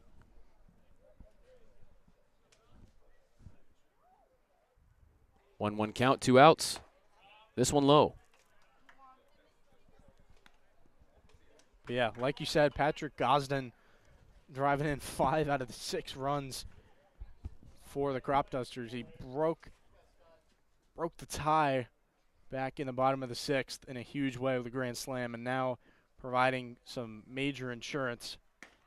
That is the type of performance that the Cropdusters, I'm sure, love to see. He's got to be the game's MVP if the Cropdusters ultimately come away with the win. 2-2 count after a great pitch from Hartrick. And it's now 2s across the board once again. Hartrick looking to end this inning, but this one smacked right to left field, though, and that's going to end the inning as the play is made by Griffin Pouvel. 1 run across the board, 6-4 ball game as we're going to head to the last opportunity for the Thunderbolts. 4-6, top of the 9th incoming right after this. United Therapeutics in Silver Spring develops pharmaceuticals and technologies that help patients in need of organ transplantation. United Therapeutics is guided by the principles of always striving to do the right thing and relentlessly pushing to always do better. As a result, the company was included among America's best companies by Forbes magazine. United Therapeutics in Silver Spring is a proud supporter of your Silver Spring-Takoma Thunderbolts.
An exciting top of the ninth, incoming potentially 6-4 ball game, as we will see the potential end of this one. Whether or not 3 outs will be made by the time the Thunderbolts can score 2 or more runs, we shall see. But 4-6 ball game. Colin Gibbs up to bat. He's going to face, for the Cropdusters, Brennan Tomav once again. And this one shot up the middle for a hit, and the Thunderbolts have life. 1 on, 0 outs. Colin Gibbs really making his way into this Thunderbolts lineup. He's going to be a guy that we're going to be seeing all summer. This guy's great. 3-hit day for him, 3 singles, as well as some fundamentals shown at their finest at shortstop. I mean, Colin Gibbs is earning his way into some playing time. I mean, I know he got penciled in right as he got to Blair, but the fact that he is showing out this way, 3-hit day for him in his first official game, even though he would have been in the books against the big train. You know, this is great stuff to see, just using the big part of the field on that single, seeing eye single, if you will. You know, that's a phenomenal way for the Thunderbolts to start this inning. And now up is Connor Fricky, who's 3 for 4 on the night. He swings. This one going to get to second. Out number 1 and out number 2 for the double play. The Cropdusters with a huge infield play at second and at first to get 2 outs. And just like that, the Thunderbolts 1 out away from dropping the game to the Cropdusters. But we've seen in this league 1 out very hard to come by at times. Yeah. I mean, that was just a great double play by the Cropdusters infield. Patrick Gosden once again with the feed. He didn't, kind of get frazzled with the runner running in the face of him. And Colin Gibbs able to flip it to Condoleezza, who's waiting on that feed. He fires on the first. Thought he might have been safe, but too close to tell for me from this angle. And up to bat, the pinch hitter, Mason Kelleher. 0-1 count. 2 outs. This one fouled for the second time. And the Thunderbolts 1 strike away from dropping this one to the Cropdusters. Need a hit now. Yeah, Kelleher, a pinch hitter here as he's stepping in for Matthew Kim. They're grabbing the best bat off the bench they can. Kelleher is at the top of the Ripken League leaderboards on the batting average. Here we go, 0-2 count. Can he come through? Tom Have deals this one away, and wow.